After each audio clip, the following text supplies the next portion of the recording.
Welcome to Free and Equal Elections California Governor Debate. We had a grassroots hiccup there, but we're getting started here at 6:30. I feel very humbled and honored to be here in Cambria at the Pines Lodge, who's co-hosting our governor's debate. We have a wide variety of candidates across the political spectrum, different viewpoints, but I'm seeing a common denominator of beautiful hearts. And whether you're with the Democratic candidate, Robert will be here shortly, or independent, Shubham, 22 years old, for all of you game changers out there. Don't wait. And we got Christopher that's going to open up tonight. Bob Benjamin, our local artist, had to go perform at the Cambria Pines Lodge or Cambria Pub and Steakhouse, but we'll get him again in the future. And finally, not least, not second, Wildstar! Nickolas, Wildstar, the Libertarian Party candidate. And before we get started with this debate, I'll do a brief speech. I'd like to jam out to a song here or so with Mr. Christopher Carlson. Please say hello to our world and share some hello world synergy. Yeah. This is a new release. This is the end of the musical campaign. We've got a couple days left to election. So this is written kind of from the character of deity to humanity. So, no pressure.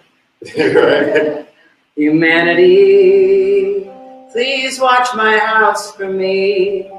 You'll get a lifetime of learning, friends in a body for free. You can eat almost anything, but some of it's poison.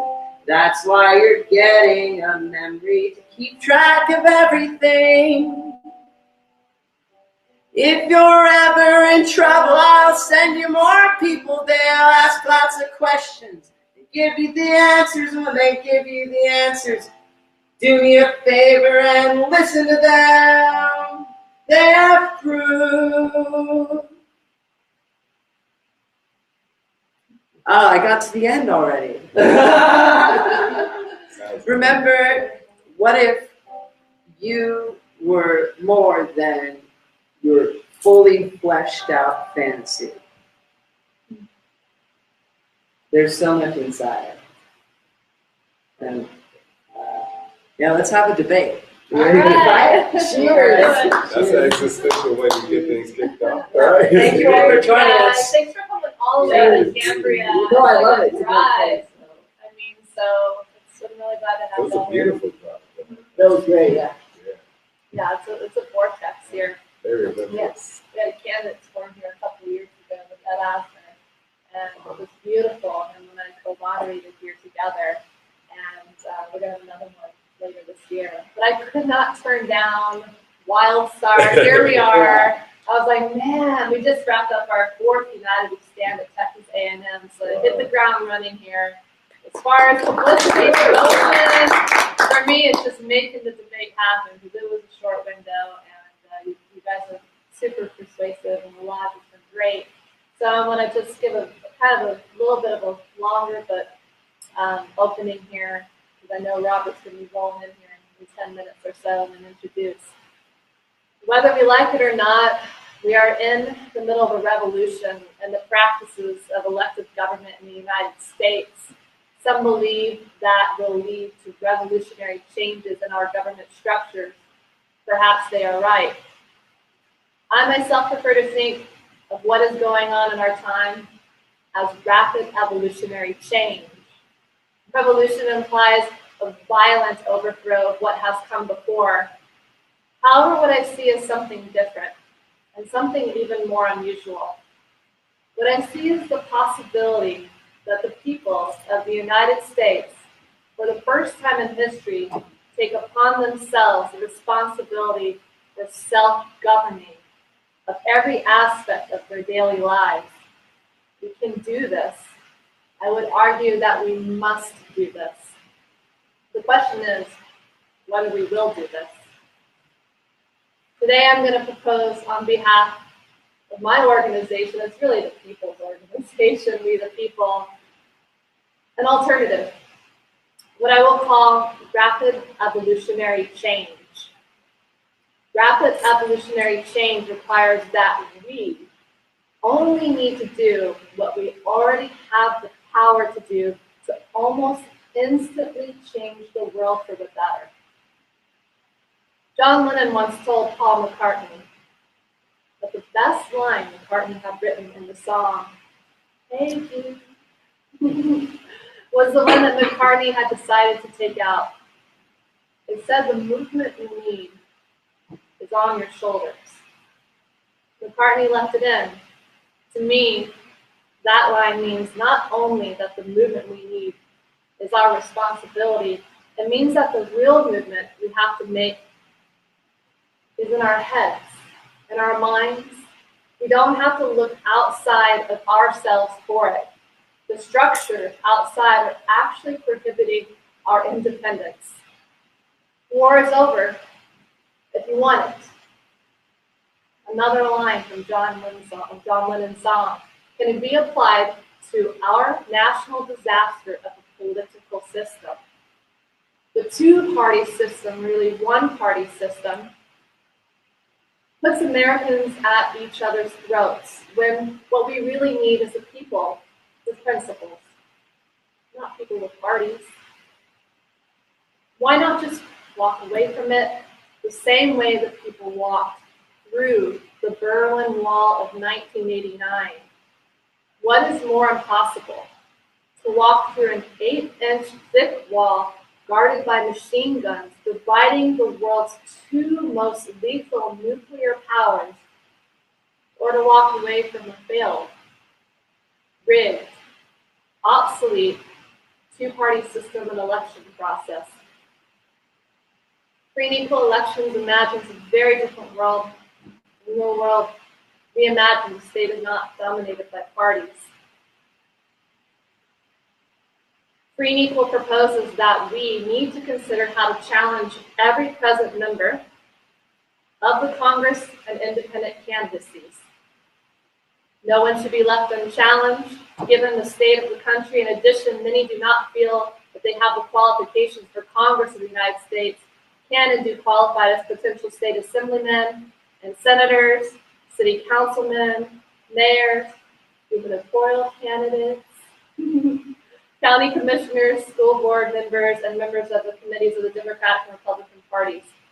It is now that we need to create a movement of the American citizenry through the 3,200 counties of the Republic. It is now that we need to secure a fair deal for the American people. We need to shut out the takers of Wall Street now and prop up the straight shooters and givers of Main Street. What would happen if, without term limits, without forming a third political party, without even campaign finance reform, a few thousand American citizens, a few thousand on their own, armed with the power of their imaginations and utilizing the new connectivity that has been established through worldwide through social media, like Collective Evolution and The Mind Unleashed and Anti-Media, and many more, all decided to run for office of the concept of we the people, of the preamble of the American Constitution. What would we do to contribute to the process of free and equal elections in this country? What would we do to improve the image of the United States to people all around the world? There's only one sure, reliable way to defend against this Constitution. We must do away with the domination of elections by a rigged, corrupt, and obsolete two-party system. We must encourage tens of thousands of Americans to run as candidates for local and state offices. I am so proud of the candidates here today. They're running for governor. I ran at 28 years of age for statewide office here in California for Secretary of State. And That's not time. That's your time around borrowing. So I look a little Good beat. But so anyway, and so having ran in my late 20s for statewide office, I really understand what you're going through because I felt finding free and equal elections the best way to lead by example was to run myself. I have no desire to run again, but I will help people have a free and equal chance of winning. The smallest positions, such as races for school board or for country positions, including the county committees, the Democratic and Republican parties, can turn out to be the key to winning crucial state and city elections. So if these citizens run as part of a nationwide candidates movement for free and equal elections, this becomes a vehicle to recruit the 48% of Americans who are of voting age but are not even registered. That's going to change. To enter the process on behalf of independents running on policy matters rather than party affiliations. Almost done here. By running together as a movement, we, the independent voters of the United States, say to our fellow citizens, registered and non-registered, voting and non-voting, follow my example and stand up for free and equal elections. And our running in this way ensures that vote fraud, either through false narrative, corrupt money, machine manipulation, or senile party politics will not predetermine the outcome against us. This fall, Free and Equal Elections is going to be launching, this fall or so, a blockchain election system app, which will list every single candidate running for office, the Ds, the Rs, the third parties, the independents. Through blockchain voting, we will be able to revolutionize our voting system and bring about political transparency. We will never be the change we want to see until we decide that the movement we need is on our shoulders. We must not only vote, we must own the process of change. We must incorporate it not as a once-in-a-lifetime revolution, but an all-of-a-lifetime evolution, which will turn out to be a far more rapid and far more permanent form of positive change. We can all be free and equal if we want it, as we, the people, think. So shall it be. So let's get started with our debate tonight. We're going to have a cumulative time format, which is going to start. This is the same format that the League of Women Voters uses. We've been using it for our presidential debates 2008, 12, 16, so it's been doing well for us. So we'll have a 2-minute introduction. We'll have around 5 candidates in total. This kind of flow as long as we want. Each candidate will have 2 minutes to answer that question. Have a little stopwatch here. And then throughout the whole process, you have up to 5 rebuttals. So you want to make a little marker in front of you. You can jump in and have kind of an extension. If you want a back and forth debate, have a conversation, dig deeper into a topic that inspires you, you can use that rebuttal 5 times. You can use it on one question if you want, back and forth. And then we'll have a closing statement. So welcome to the California Governor's Debate. Thank you so much for being here today. And go ahead. All right, Nickolas, 2-minute introduction. Oh, sure. Welcome. Thank you for having me, and thank you, Free and Equal, for hosting this debate. I am Nickolas Wildstar, the Libertarian candidate for California governor, and the reason why I'm running for office is because, as Christina so eloquently put it, our representatives don't represent us. And I'm not just talking about Black people, I'm talking about white people, I'm talking about Spanish people, I'm talking about rich people, poor people, I'm talking about trans people, I'm talking about homeless people, I'm talking about all of we the people. We are lacking representation, and I would love to have an opportunity to bring back some integrity, some honesty, and some joy to the role of politician in serving the public. Opposed to our candidates now, they seem to be bought out, of course, they're not here, and they care more about the money opposed to what the people want. And my desires for the people are ones for myself. I want to live in an environment where we aren't being taxed heavily or are under the rule and thumb of rule and thumb of an authoritarian government. And the candidates that we've been elected, they are hired to do something, and that is uphold the United States Constitution, which is what they are failing to do. So as a sworn official to uphold the United States Constitution and serve the people of the public, that is what I would be honored to do.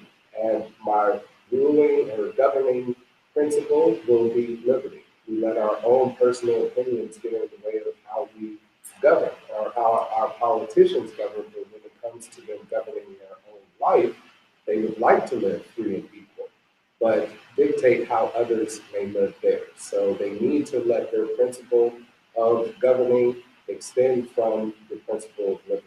And that's what I will do as governor of California, and being the only libertarian candidate in the governor's seat. You have Republicans and Democrats in the Senate, and you will have a libertarian governor, being that neutral voice for you.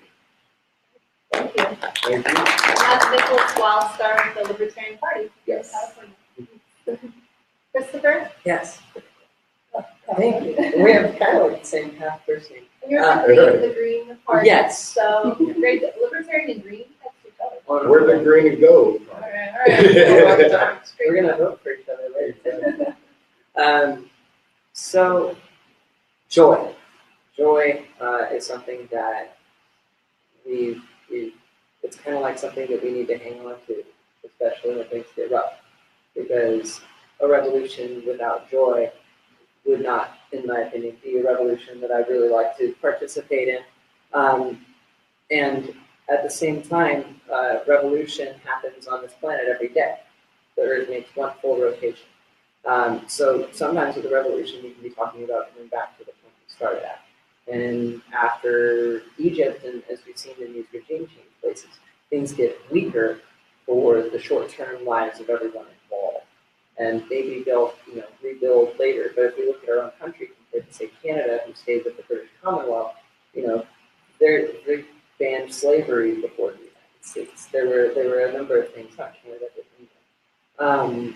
So there are times where getting into fighting and getting into violence and that revolution can actually distract you from solving what's before you and the different things that you can imagine to challenge what's going on around you. You don't have to, your arms are too short to box with a couple of people in the country. Everyone wants to start a Twitter fight with, the person in charge, but all these people are just running to be scapegoats, which I think is also really bizarre, is that everyone's spending all this money and most people out there that I talk to really don't care much for Jerry Brown, and I know that Jerry Brown has taken almost a popish and religious approach to his role as governor, where you're trying to set leadership by example and be a role model to your society that you serve. So the change starts with us, and the change starts, very much with him. But with our attitude, with our perspective, with who we expect to solve our problems, are we asking the government to get rid of the homeless, or are we asking them to put them in housing? There's two different sides to that question.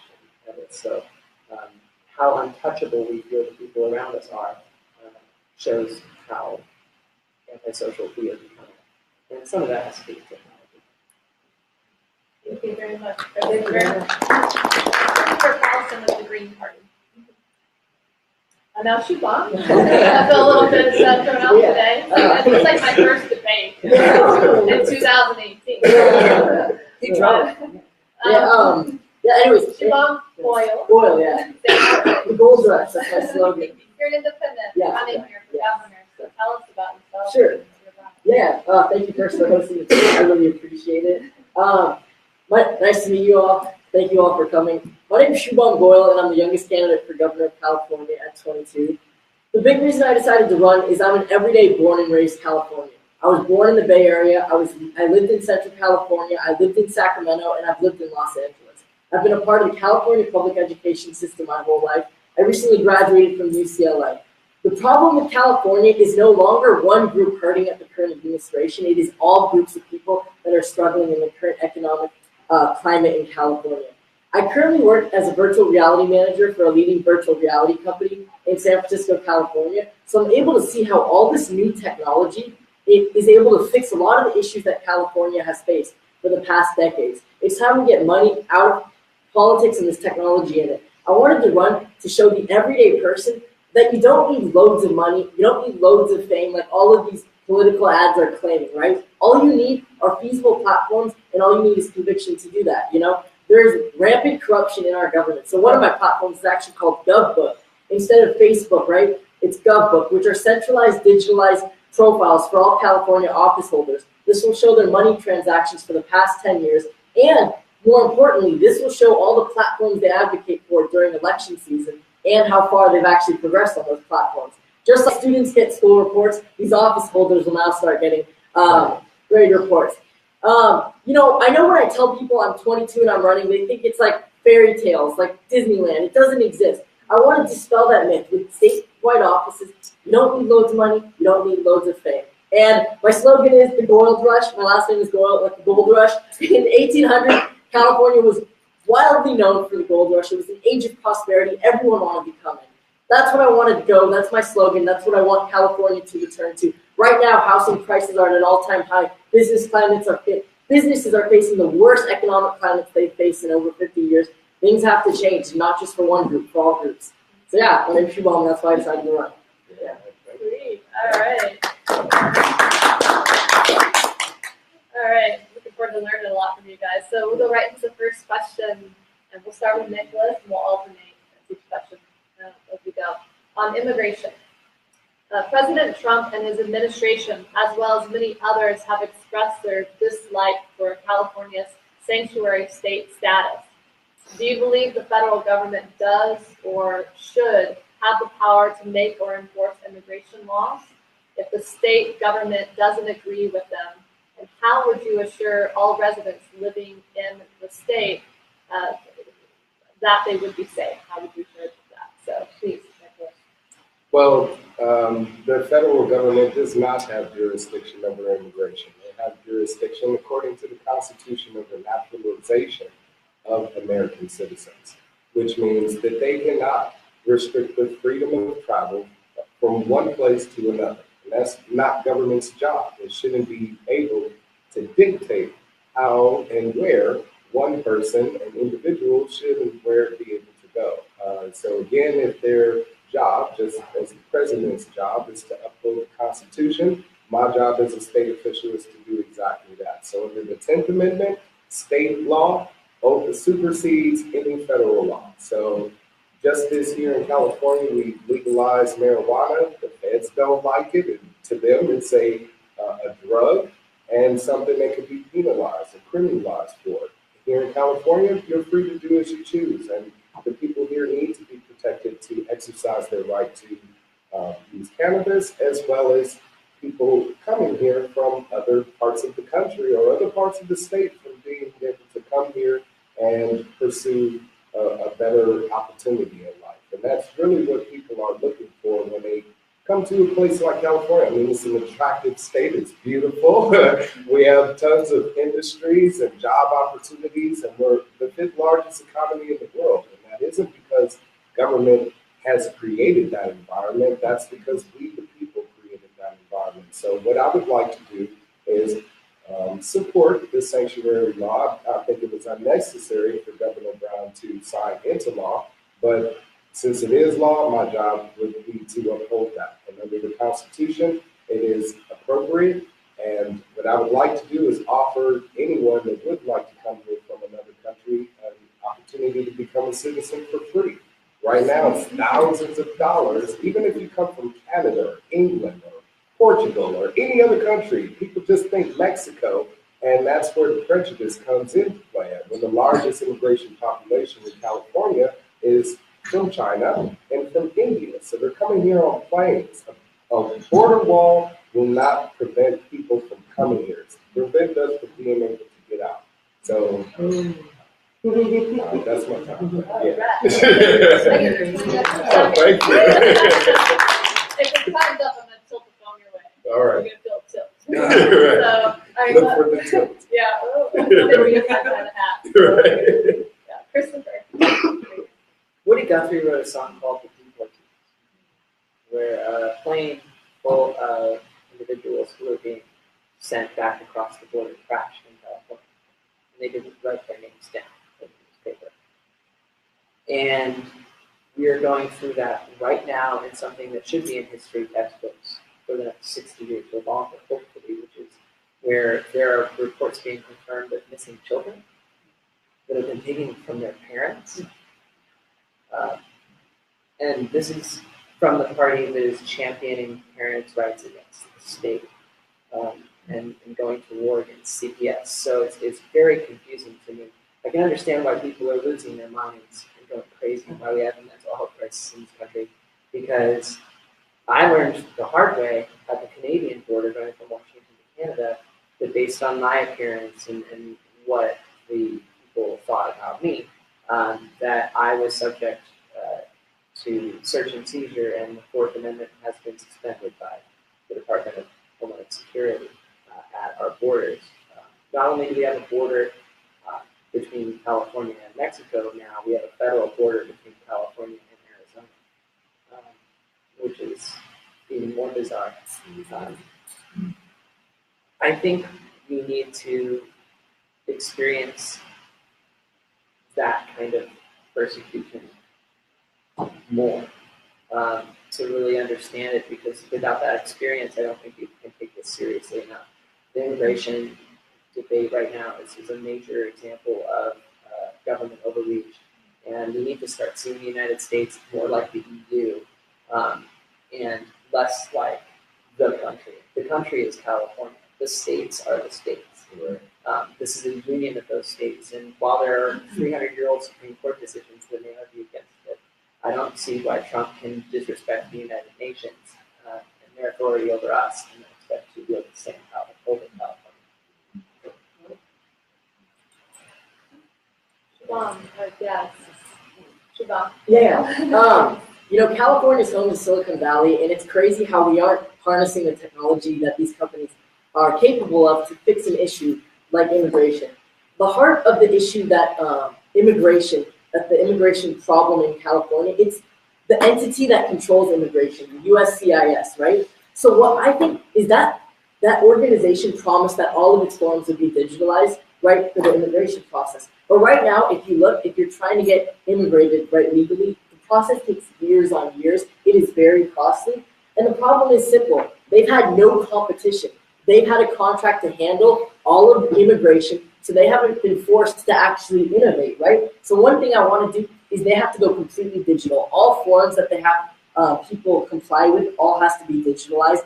Second, they need to start opening up. So I think maybe it's time to start opening up our Silicon Valley companies and compete with them on a private level. Because at least in the competition, they'll be forced to innovate, make their processes easier for people, lower the barriers of entry, make it cheaper to do it. And if that we can't do, then you know what? We'll do a third-party audit. We'll have a company work with them. We'll go on streamlining the process. Because that's the heart of the debate. That's what the long-term solution is. It's because when you have this immigration debate that is so hostile on both sides, right? It won't be a long-term solution. It'll be dependent on who's in power. So for a long-term solution, we need to look at the core of it, which is the entity that controls immigration. They need to revamp their innovation, digitalize all processes, lower the cost of entry, and they need to be open to competition, because if they don't increase their job, then I think California needs to get rid of their contract and open it up to a new company that, is technologically competent. So I think, yeah. Great. Well, wonderful. We have thank you, Shubham. Yeah, thank you. Well, and everyone in here. We have a new addition to the panel who drove all the way in from Oakland. Probably had some traffic, right? A lot more than anticipated. Well, I'm glad you're here, and you made it just in time for our first question down the row. Do you guys mind if we get a brief 1-minute intro? Hi, Yeah, everybody else okay. in a minute or so, and then I'll repeat the question for you to answer that. Okay. Just let me know if I'm running late. Okay, now I'll tilt the phone. Yeah, my name is Robert Griffis, and I go by Griff, so you can call me Griff. I'm running for governor of California. I'm a Democrat. This is my second run for office. I ran for president of the United States in the Libertarian Party in 2016. I think like a lot of people, I'm very frustrated with the governance of this country and this state in particular. And there are two ways that I want to address California's fiscal problems. One is that we have anywhere from on the order of 500 billion to 2 to 3 trillion in debt and liabilities. And the state of California is not being very honest and forthright about letting us know how much debt we're in, but it's about $50,000 per person and about $2,500 of our tax dollars per person a year go towards just paying interest on that debt. So it can never be paid. It's just an obscene amount of money. So I have a plan to restructure that debt, which would include defaulting on a portion of it. And that would save the state at least $100 billion a year in interest and $2 to $3 trillion in principal. And I think it's important to get that out of the way. Another thing I want to do is help people out and encourage voter participation and defeat the special interest controlling this election. So people like Gavin Newsom have on the order of $50 million, which is probably on the order of $50 million more than the four of us here at this table. So I'm going to see his $50 million and raise him $4 billion. I'm offering to pay every California citizen who votes in this June 5th primary $400 from the state treasury. If 10 million people do that, that's $4 billion. So that's money going right back into the hands of the citizens instead of the special interests who can pay a guy like Gavin Newsom or Jerry Brown $1 million and get $10 to $100 million return on investment. So I'd rather invest in the people of California. That's what I want to do. Thank you. A variety of ideas. Robert Griffis, right? Mm-hmm. Welcome again, Democratic running here for governor. Our question, the first question was on immigration. President Trump and his administration, as well as many others, have expressed their dislike for California's sanctuary state status. Do you believe the federal government does or should have the power to make or enforce immigration laws?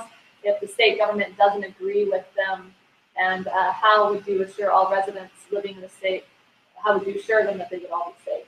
You could 2 minutes to answer that. Sure. That's a great question. That's become sort of the hot button issue in American politics, immigration. And I think there are a lot of legitimate concerns around safety and sort of, maintaining what we have, making sure that criminals don't enter the country or potential terrorists. So I understand a lot of the concerns and fears that a lot of Donald Trump supporter type, build the wall type people have, and I'm very sympathetic to that. As far as the Department of Immigration and Naturalization, it's completely unconstitutional. There's nothing in the Constitution that gives the federal government any responsibility, any authority over who enters or leaves this country. It's completely unconstitutional, and I tell that to my Republican friends all the time. And of course, if you want something done, the last entity in the world you want in charge of that is the federal or even the state government. There's no accountability. You can't sue the FBI because they let in the 9/11 terrorists. I think, so I have no problem with the state of California defying the President of the United States and federal law, no matter who's in office and what party they're in. I'm more concerned with people than party. I think so-called illegal immigrants are human beings and should be treated as such, and I don't believe in deporting them, and then that's not the business of the state or the federal government. It's not the business of the federal government to bring people in either, and I think a lot of conservatives would probably agree with that as well. As far as keeping out threats, I think, security of airports and borders, ideally should derive from liability of letting the wrong people in. So I think if we take that away from the state and put it in the hands of private enterprise, and we have people liable, as the FBI and other federal agencies have very irresponsibly let in some bad elements to the country. So, I would shift the window of this debate away from legal or illegal immigration and move to more of a liability model of letting sort of bad elements out of the country. And that's a totally different conversation that we're seeing between Donald Trump and most Democrats. So I think we need to think outside the box because this country was made by immigrants, but we do need to keep it safer. Thank you, Robert. I have a very short rebuttal. Sure, If I you're can good. catch one in. I'll try for 30 seconds. We always talk about controlling our borders, but again, I really want to double down on seeing California in its own place. Missing from the immigration discussion is talk about the people who are coming here from Missouri, from Montana, from Chicago, from Florida, who pose as much of a threat, who aren't vetted, who compete for the same amount of jobs, who compete for housing. And I mean, we're talking about California with prosperity, through protection and regulation, which we've made ourselves very attractive to people from the rest of the United States. And we have no vetting process for those people, and we do not have any control over the Sierra Nevada or northern border of our state. Appreciate that. We're going to roll right into our second question. We'll start with Christopher here. Education. Rising tuition rates, low spending per student in grades K-12, corruption and scandals seem to have become a common fixture with schools in the state. What do you believe is the biggest hurdle facing the education system in California? The mental health of its students. This is not an education system that is easily reformed. And worse, this state is standardizing by hours, not curriculum, for Common Core because it teaches kids in southern states evolution. It standardizes a school start time for adolescents that is shown by the CDC to be very, very harmful to their mental development. We're talking about kids who are going to bed naturally according to their cycle around midnight, and then they're waking up sometimes as early as 4 o'clock. They come to school with less than 6 hours of sleep. They're adolescents, they need more than 8 sometimes.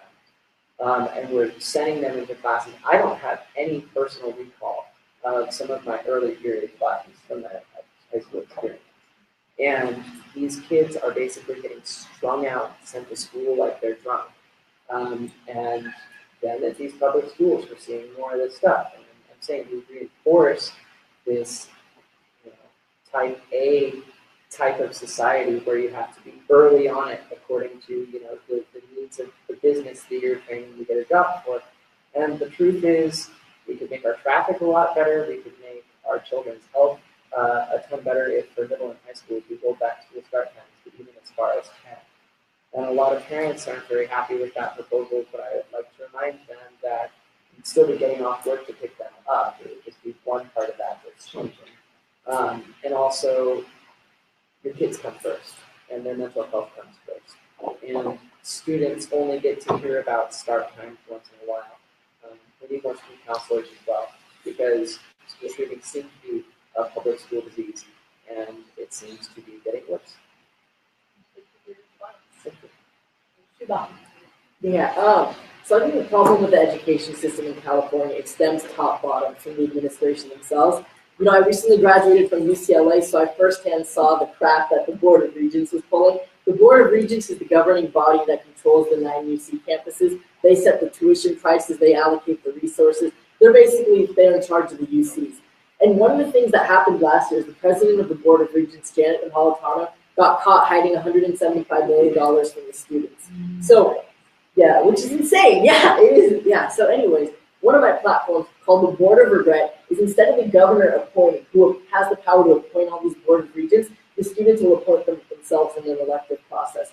At least this way, the UCs, which are the heart of California's education systems in many ways, will be controlled by the students for the students to the students.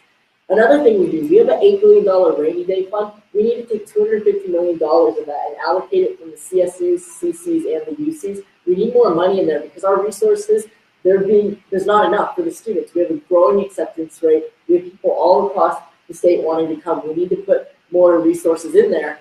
And another thing, I work at a virtual reality company, so I see how all this VR, virtual reality technology, is changing the way we learn, right? So I want to incorporate all of this VR technology in our public education systems. With mobile VR, virtual reality technology, the price is going down. you can learn so much in them, and the social interactions there are much more positive than social media. The problem with social media is people thought it has changed the world, but it's very negative in the sense that kids just compare their lives to other people. With virtual reality, you're in a social interaction, it's much more positive. You connect to that person more. And with learning, with VR, I was in a thing where I saw this Apollo thing, and I saw how they went on the Apollo mission, and they saw JFK's speech, and they, all in the hands of my virtual reality set. The possibilities in virtual reality are endless. That's what we want for our students. That's what our state needs. We need unlimited possibilities. And another thing, just going, oh yeah, for sure, yeah. Another thing, we have so much land in Central California that we're not utilizing. So just with the UCs, we definitely need to think long-term solutions. We can't just keep putting more and more money in from our budget. We also need to build more of a capacity. So I think that we should build another UC in the Central California area near Merced. This way, with the growing demand of UC and more people applying to go there, we can house more people who want to come in, and this will lower tuition rates as a whole. It won't be so much dependent on the budget or how much the governor will give to the UCs, but more so because we have more resources for people. So yeah. Yeah, thank you. Yeah. And Robert. Sure. If you could repeat the question about education, what was the plan? Rising tuition rates, lowering spending per students in grades K through 12, corruption scandals seem to be a common fixture in schools and states. What do you believe is the biggest hurdle facing the education system in California? I think the biggest hurdle is just the way we all think about education.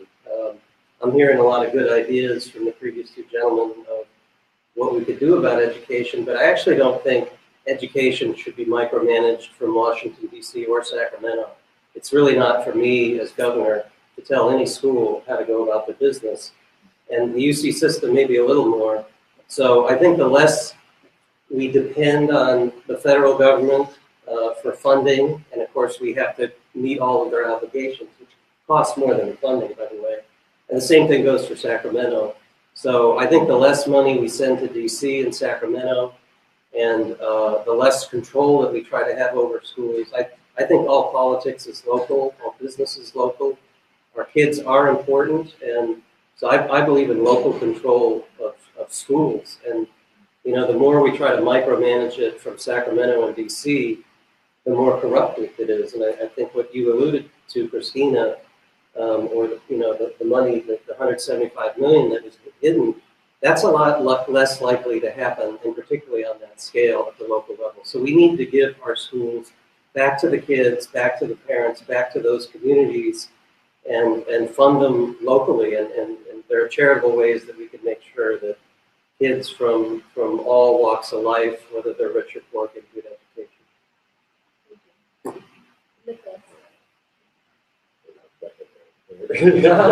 It's fun. Multitasking.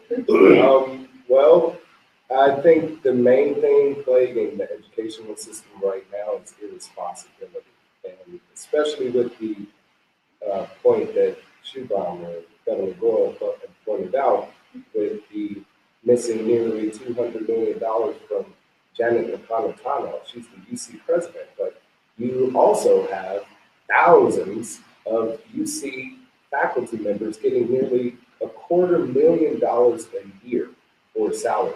And it's just absurd that this amount of money is being spent on employees, state employees, with our tax dollars, and it needs to stop. And there shouldn't be any more expansion of our educational system. In the Constitution, it does not delegate any responsibility at all to the government to institutionalize anything. And that's starting with our educational system, not only our monetary system and our healthcare system, but if we want to talk about the root of our development as human beings, it starts first with what we're taught. And our educational system right now, it is institutionalized where our children are being miseducated. So as governor, what I would like to do is reduce government's role in public education. I would love to have an opportunity to audit the state's finances, which is one of the first things I will do as governor. That way we can actually see where our tax dollars have been going. Has it been going towards helping our students in classrooms or financing some corrupt politicians, extravagant life? we need to know. So upon doing that, that audit of the state's finances, if it is determined that a level of our higher education receivers of loans have been fraudulently issued those loans, then I will be canceling that student loan debt and alleviating a bit of that debt accrued by taxpayers. I didn't like the rebuttal one, so. I just One jump in? extension rebuttal. All right. Well, Elaborate. as much as I love you, Governor Goel, this is where your immaturity and understanding the government's role. No personal attack. No, comes into play, but it's actually, experience. it's all of our immaturity and understanding what I'm talking Fair. about is I myself went through that growth process and thinking that government needs to do everything. It doesn't. And a virtual reality setting, have you seen Ready Player One, man? I mean, that's the kind of world that we're going to create with the implementation of virtual reality where everybody's locked behind this computer screen and not going out and interacting in the world. Not to mention expanding schools. Government shouldn't be involved in it anyway. So if anything, that's going to give the opportunity for the corruption to grow. So if we downsize, make it more efficient, do what Griffis is talking about, Governor Griffis, and get out of it altogether, then now we're giving people locally to deal with it. Not to mention, what is the value of our children? We can't put a price tag on their education. They are the leaders and changers of the future. So I believe that we can take the amount of money that we're wasting on state representatives and start spending it on our teachers and give them a comfortable living salary. If we're paying our teachers in the classrooms from preschool to high school $100,000 a year, a good teacher, they would want to continue to do that job. And Carlson, I love you, bro, Governor Carlson, but the common core, I talked to your father, man, as a teacher, and he told me it's a struggle for him to teach that to children. Yeah. And government shouldn't be dictating the educational program. That should be between the parents and the teachers, the educators and the educated. And it should stay there. Government shouldn't come in to say how people should be taught or what they should be taught for that matter. That was cute. Oh, well, you guys get to rebuttal all of that. So you know, you're rolled into two. Can I rebut the rebuttal? Don't be immature. Oh, yeah. Maturity is a cornerstone. No, I completely agree. I think government is completely ineffective and completely inefficient, right? That's why the Board of Regents, which governs the UC campuses, I want to take that away from the governor and put that to the students. That way, less government is involved. And I know, obviously, the movie Steven Spielberg, going back to Ready Player One, the movie, for everyone's information, highlights the negative consequences that happen from virtual reality in the future. I want to remind people that it's just a movie. It's just there to get the drama and incite it. I don't know if you've actually used virtual reality, but the technology itself, it's innovative. It is so transformative with the way we've learned. And I know I might be the youngest candidate, but I also think I have the most relevant experience since I've just been through the whole education system, right? Virtual reality is innovative. We can't just throw it away because there's dangers. With that same logic, we throw away computers because computers could turn on and kill us, you know? VR is the future. The learning capability, our state is one of the worst in education. It's the truth. Our students are falling behind. We need innovative technological ways. We need to harness Silicon Valley. We need to use VR. And also to the building more UCs, you're right, government will have to be involved with building a new UC. But right now, that'll actually alleviate and get rid of government's shoulder a little more. Because right now, what happens with our tuition rates is our tuition rates in California are going higher and more faster than the inflation rate. Why is that? Because our tuition rate is so dependent on how much the governor will and the entities will allocate their budget, right? And they'll always under budget education. That's how the system is in California.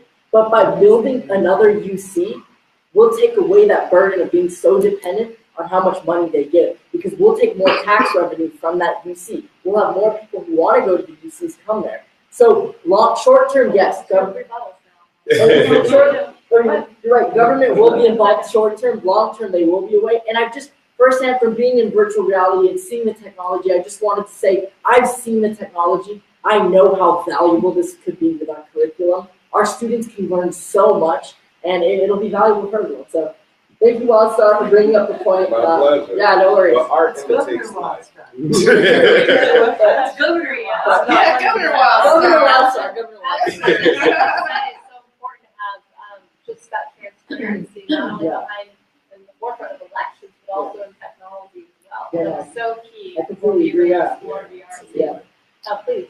I do want to threaten to cash in all my rebuttals on education, though, because what the Secretary of State negotiated with me is that I would take educator off of my ballot designation. For 3 years, I was a substitute teacher in grades 6 through 12 in the San Juan Unified School District. I held a bunch of sixth graders down for a 3-hour lockdown in the middle school. School is a part of our government, but our government is also of and by the for the people. So I do want to dispel this myth or this rumor that something happens to people once they get into power that makes them subhuman. I don't want to outgroup the government, but what I will say is that it's not fun to teach and it's not fun to learn. And both my parents are teachers too, and you remember that, is that the experience of education is a grind. And that's because education has been politicized. And it's a consequence of our political system because military sympathetic people and social security benefit sympathetic people, when it comes time to cut funding, which I don't understand when everything else gets more expensive,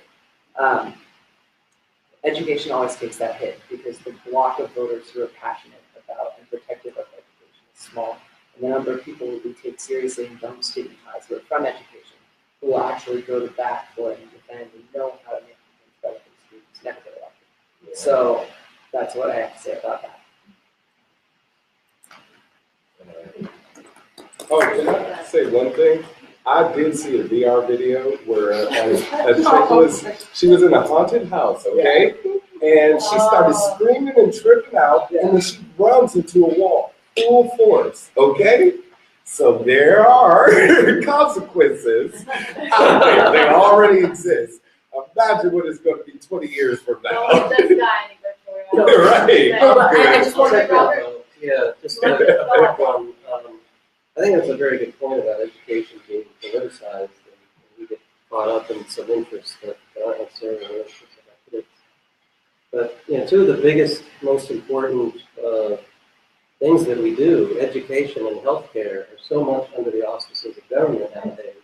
They're both politicized, and for those reasons, the government does them and they're politicized is why they're failing so badly. So, I'm just going to fall back on my point that we need to start, not all at once, but we need to start pushing things out away from the state in education and healthcare as well. Just leave it at that. Can I use like a fifth of a rebuttal? Like 10 seconds? Give me, Robert. 10 seconds. Right. Oh, okay, cool. Yeah, I just wanted to say, like, I know, obviously, That like, you keep going. going to Governor Wildstar, obviously the haunted virtual reality, it was meant to scare, but with the newest headsets, it actually sets a perimeter around you. No, which is a good point, So if you're even close to a wall or anything, it'll stop you. Because So it's not Bug fix. No, bug fix it. Bug fix it. We're gonna move into the third The question. technology is revolutionary. On economy. Yeah. VR is awesome. Yeah. You are minus 5 with revolve stuff. Wow, not a heart attack. No. You got like 3. It's gonna be smooth. And I might add a bit more on it. Everybody drove a long time. We might do more than 5 questions if everybody's cool with that. Oh, yeah. And Of course, this I actually have to say, I don't know if you would want me to go on record for this, but last year I was at National Institute for the next conference, blockchain, right? We're powering our app. Sorry, our apps with the blockchain component. And there was a person that had virtual reality there. And I wanted to take a photo so bad. I was like, it was Dennis Kucinich. Oh, He was there with the virtual reality thing, and I was like, wow, and Ron Paul's right there. She was I was like, man, it was just epic. I'm like, no, I It's can't. the future. No, I can't do that to him, but it I was was actually adorable. campaigning for virtual reality. It's a great way to go. Just make sure you didn't run into the wall. Yeah. All right, so number 3, Shubham, we're going to write to California on economy. California has just been rated to have the 5th largest economy in the world, but also has been rated to have the highest level of poverty. As governor, what would be your plans to deal with this disproportion of wealth, yet keep the state competitive? Yeah, no, that's a great question.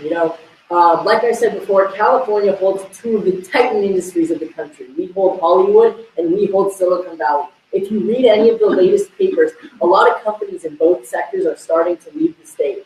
And I really tell people, don't be surprised if one or both of the industries actually dip from California and go to another state. So what we need to do is we need to increase and then help or fix the economic climate for small business owners and the everyday people. So my first platform is axe the tax and let's relax. So first thing I want to do is we have to lower our state income tax. We have to lower the sales tax. We need to repeal the gas tax. We have people who are paying the highest taxes, companies that are paying their highest taxes they've ever paid. We need to lower the taxes so instead of companies leaving the state, they come back in. Also, Hollywood. A lot of film productions are now filming in Louisiana, Atlanta, across the country because it's just so hard to get the permits tax-wise to film in California. So one thing is the California Film Commission has been effective at granting tax cuts to film productions in California. They put $330 million for the past 5 years into film productions, and they've seen a 5-to-1 direct spending with tax or local economies because of that. So one thing I want to do is instead of $330 million, I want to up that to $600 million. Obviously, the California Film Commission is being extremely effective with tax cuts and with keeping a growing amount of film productions in California. And that platform is called Hollywood, by the way. Like Hollywood, Hollywood.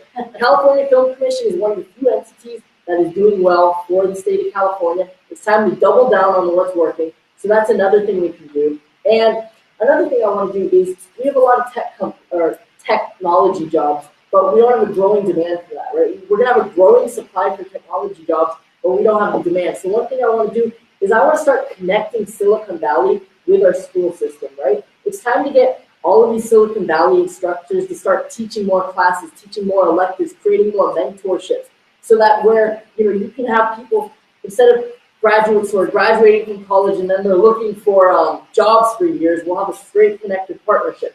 Anyways, just going back to it, the economic climate has to change. We have the highest poverty rate in the nation, so things have to be improved. And sorry, I'm running out of time. But yeah, yeah. Thank you so much, Shubham. Yeah. We usually have a time. Oh, we usually have a time keep yeah. our breath, but not this Yeah. one. Just so you know, at the debate, Yeah. I usually have somebody Yeah. like right there on both sides. So Yeah. if you're at those both sides, it's like a whole new venue. Yeah. All right, cool. Thank you, Robert. Yeah. Yeah, it's easy to lose time when you're talking. Yeah. Oh, As a but see, candidate. that's- Right, Right. right. Yeah, Cool. well, some I understand. passions take over. So I think one of the biggest things holding back California's economy are regulations. The regulatory model of government is a complete failure at both the federal and state level. You're damned if you do and damned if you don't. It costs you like $100,000 just to break ground on a new house in the state. And now they're going to require solar panels on every new house. It's forced. It may or may not be a good idea in every instance. So regulations have just become this monster, like Frankenstein. It's out of control, and nobody either recognizes it or feels empowered to stop them. Now, regulations are enforced through the executive branch of both, state, federal, and even local governments. So in terms of enforcing regulations, as governor, I would make sure that no regulations are enforced. No regulations. We're moving away from the regulatory model and moving more to a model where if you hurt somebody or steal from them or hurt them either economically or in the body of the person, you can settle that in court relatively quickly and cheaply. So we need to move away from regulations. Donald Trump has this cute idea that for every new regulation, we have to get rid of 2. Whereas I'm very clear on this. I wouldn't enforce any regulations as governor, and I would put people in charge of it who are very motivated not to enforce them. And I think that will have a very liberating effect on our housing prices and all other aspects of our economy. Another place where I want to help is taxes. Now, my main plan has to do with the debt, but I do want to address taxes in one way, and that is to cut the California state corporate income tax in half, but only for small businesses. And when I say small, I mean 2,000 employees or less, because more than half of the economy is small business. And if we give those owners and their employees a break, that's going to cause a boom in this state that will help the average person and not just Hollywood and the tech industry. Robert Griffis, Democrat Party. Nickolas, Wildstar, Libertarian. So we're on economy, and California has just been rated to have the 5th largest economy in the world, but also has been rated to have the highest level of poverty. As governor, what would be your plans to deal with this disproportion of wealth, yet keep the state competitive? Yes, well, we're the 5th largest economy in the world because people aren't working. We need people to work hard, and more job opportunities definitely would generate more capital in the state. So, like Griffis, I would definitely move as governor, since my job would be to appoint heads of different regulatory agencies, is to reduce them and make sure there aren't any monotonous regulatory agencies. I wouldn't say per se right now I would move towards eliminating them altogether, because some people feel like they have purpose, but some of them are redundant. You just got to be honest, and those redundant regulatory agencies need to be disbanded. So I would definitely make that step. But also, when it comes to taxes, like I said, I would love to audit the state's finances. That's one of the first things I will do upon elected, so we can see where our money is going. And within the first year, I would like to eliminate the income tax altogether. It's the highest in the nation right now at 13%. States like Texas and Florida and Massachusetts have zero income tax. I would love for California to be a zero income tax state, so people can take home more of their paycheck. We need to stimulate the economy by letting the middle class earners and the low income earners by being able to have more money. So we need poor people to get rich as well as rich people to get rich. Everybody should have an opportunity to gain more wealth, and reducing the government red tape where the money is getting caught up would allow it to trickle down and trickle up as it should. Also, what I would like to do after the audit of the state's finances is move towards a good faith tax. This is where everybody is welcome to contribute however much that they like. You won't be forced to do anything that you choose, and you get to choose where your tax dollars go. It's just like paying your tithes in church. You check off where you want your money to go, and if you want it to go towards education of the homeless, that's exactly what your tax dollars will be used for.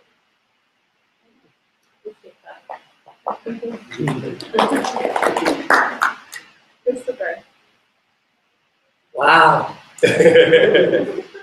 The economy is obviously not a doctor for poverty itself. And if we left it to its own devices, I have a feeling that all the things people have to start nonprofits for would still need nonprofits. And that's because you can't profit off of addressing these problems. You can't profit off of teaching kids music.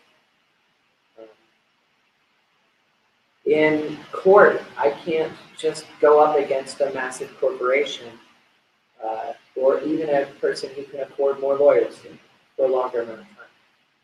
Even in our own family, a domestic divorce cost my parents a sum total of $120,000, and they were fortunate to start off or negotiate for that.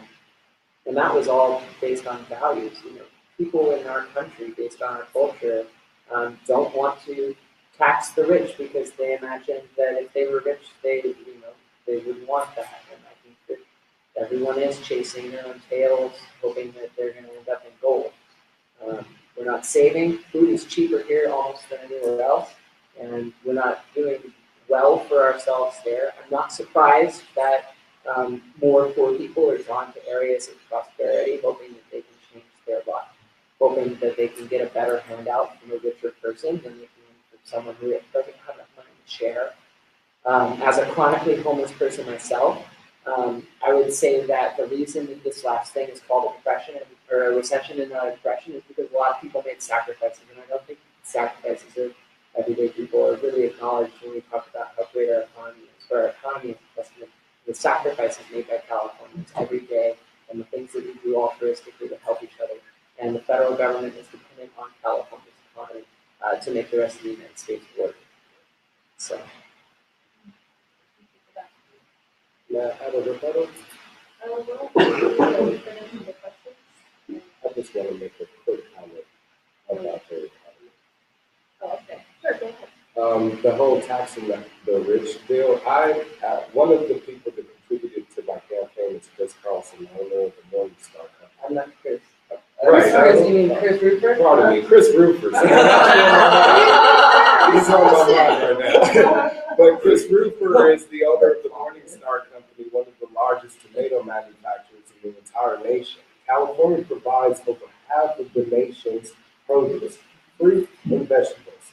He has his hands tied because the government is after him, taxing him continuously for his water usage.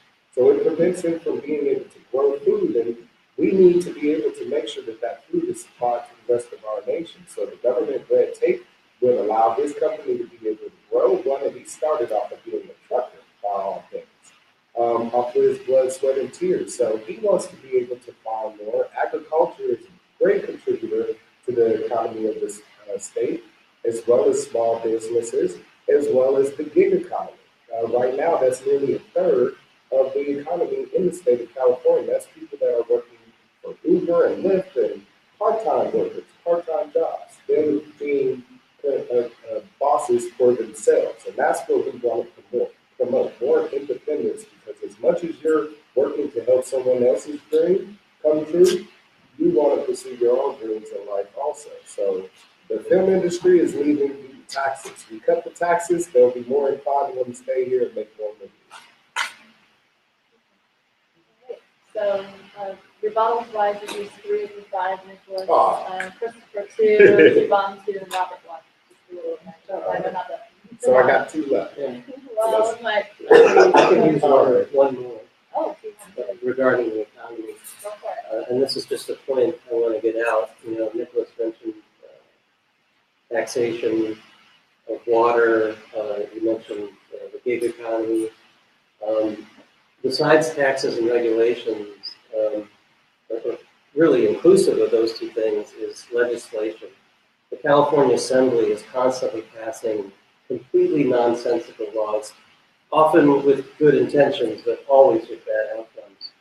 And one of my promises as governor is to veto all legislation, like all of it. Like, I will not approve of anything under the budget in 4 years. And matter of fact, I'd like to repeal at least 80 to 90% of what's on the books, including these gas taxes. So I think by not continually passing a lot of just completely insane legislation, which pretty much it all is. So I'm very clear on legislation. Tacitus, the great Roman historian and senator, once said, the more corrupt the state, the more laws. We had too many laws in California. Nobody even reads them when they pass them.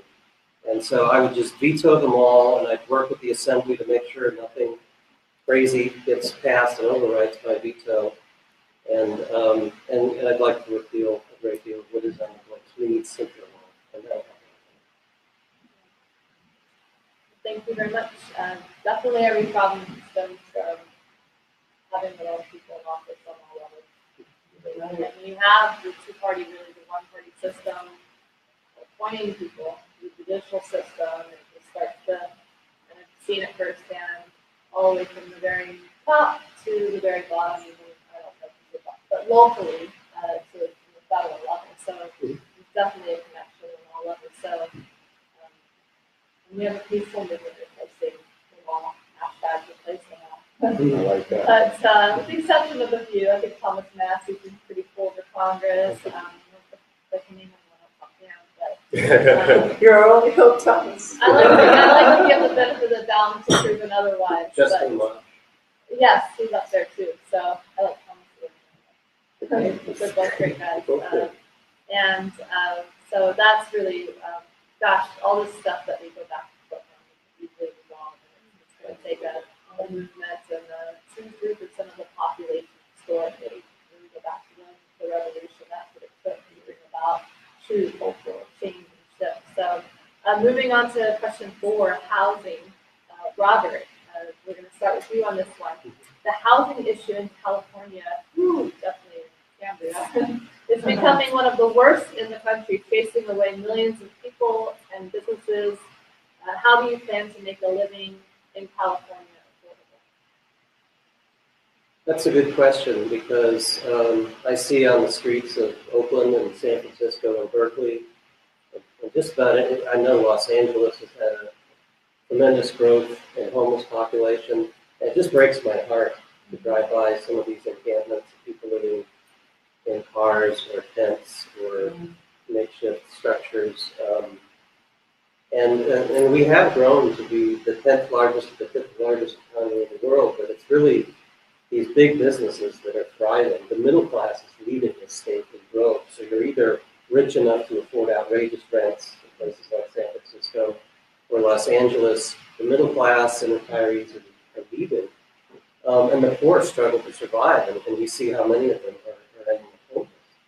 And it's heartbreaking, and we have to address it in a lot of places. And you know, myself and the other people on this panel, we've addressed things like taxation and regulation.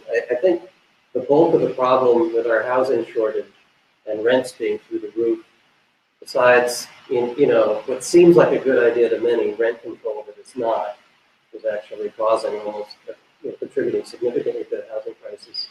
Regulations are as well, and I think not enforcing and fighting against housing regulations, whether they're by the state, and it's one of the few areas where I'd be willing to go into the counties and the cities and from a state level try to interfere with excessive regulation that's choking off new housing being built in the state. I think that's the best way to address it.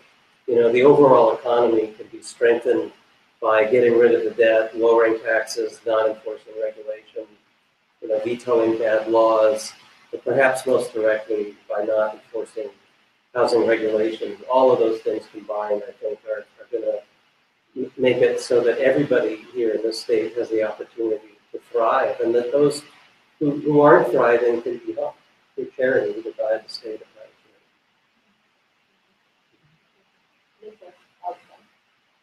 All right. I think with the issue of housing, it's just a matter of cost. It costs too much to build in the state of California. And if you reduce the amount of cost, which is why I would love to eliminate the state property tax and allow people to be able to build. We have a demand there and the supplies are there. So allowing people to be able to build whatever kind of home that they would like to would be a good start. So getting rid of the zoning regulations that prevent builders from being able to, again, construct whatever type of home that they choose would definitely stimulate that growth with housing development. Also, the business owners, it costs to hire employees, it costs to buy materials. So we eliminate the employee tax and payroll tax and allow them to have more money to pay more employees. Now we'll see more housing be developed.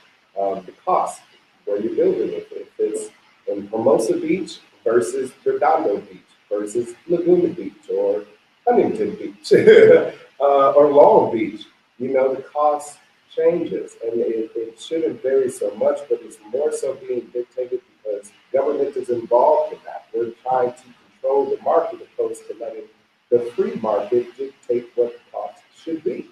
So as someone that's in real estate that wants to build a property in one part of town versus the other, if I'm making a significant amount of money, then of course I want to be able to create more homes so I can make more money. But when government gets in the way and prevents that from happening, then that's when we have rent control issues. I actually used to stay in a rent control property in Venice. And because it was rent controlled, they didn't care about doing any renovations. The carpet was bad, I had to pretty much fix it up myself. It was a fixer-upper. But once I did that and moved out because they didn't want to fix anything or listen to me, now they can't get anybody in there. And that's because of these regulations. So if we want to reduce the cost, then we have to get rid of the government regulation. Thank you. Christopher.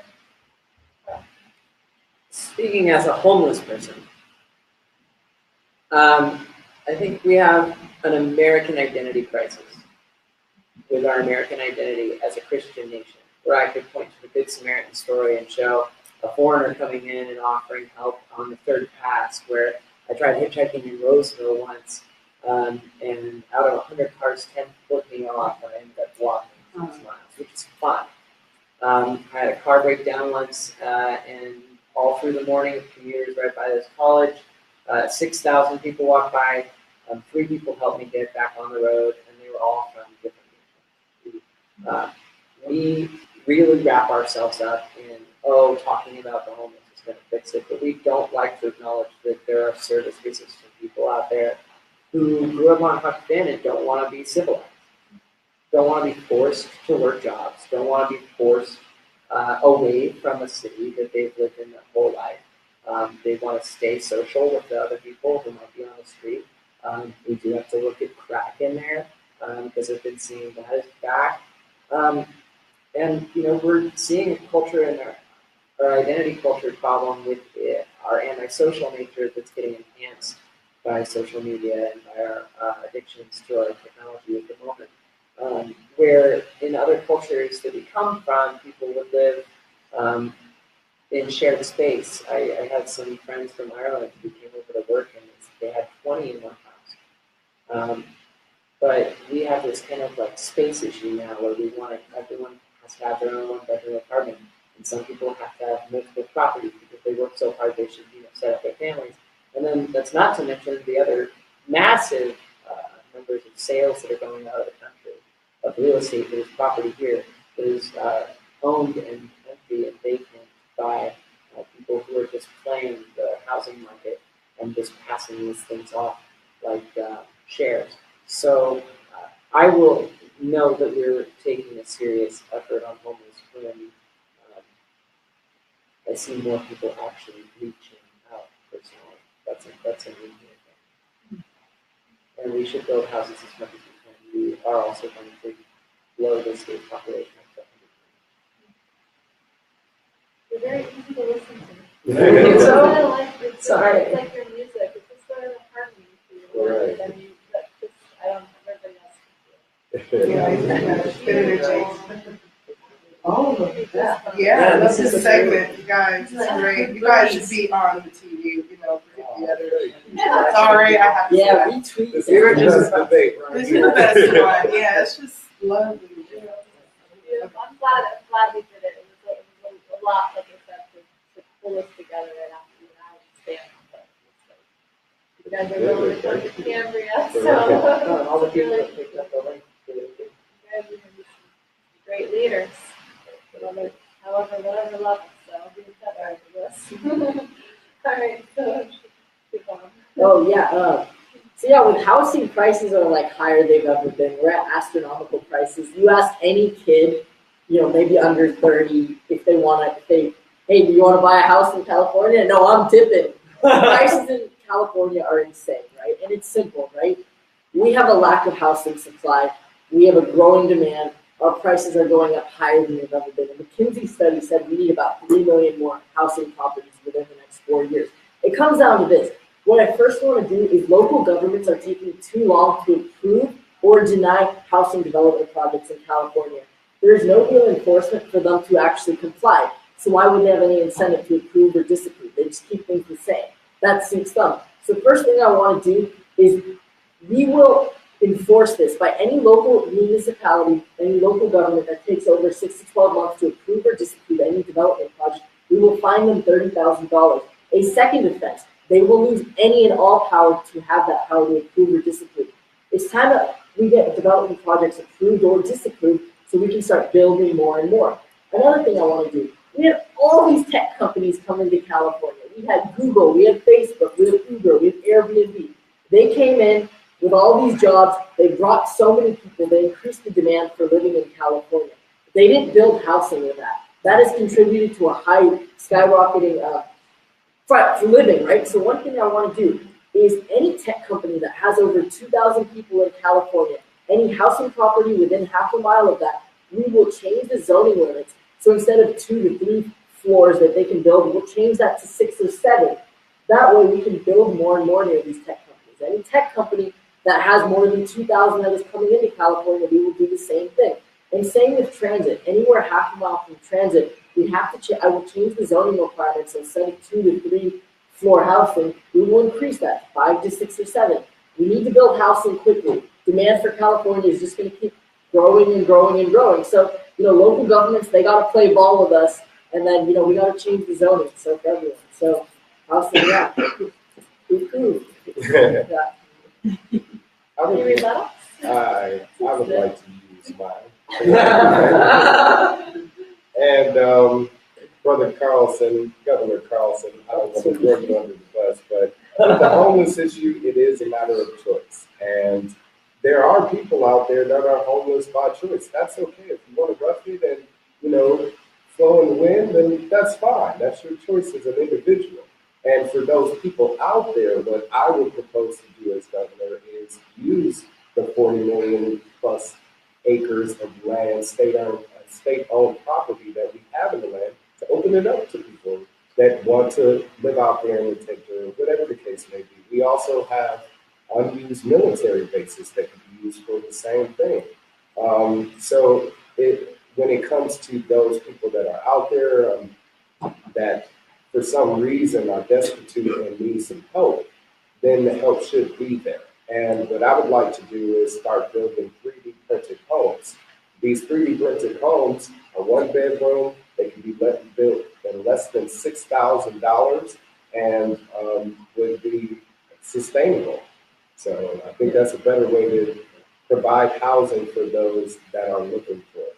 Tiny houses. Yeah, tiny houses.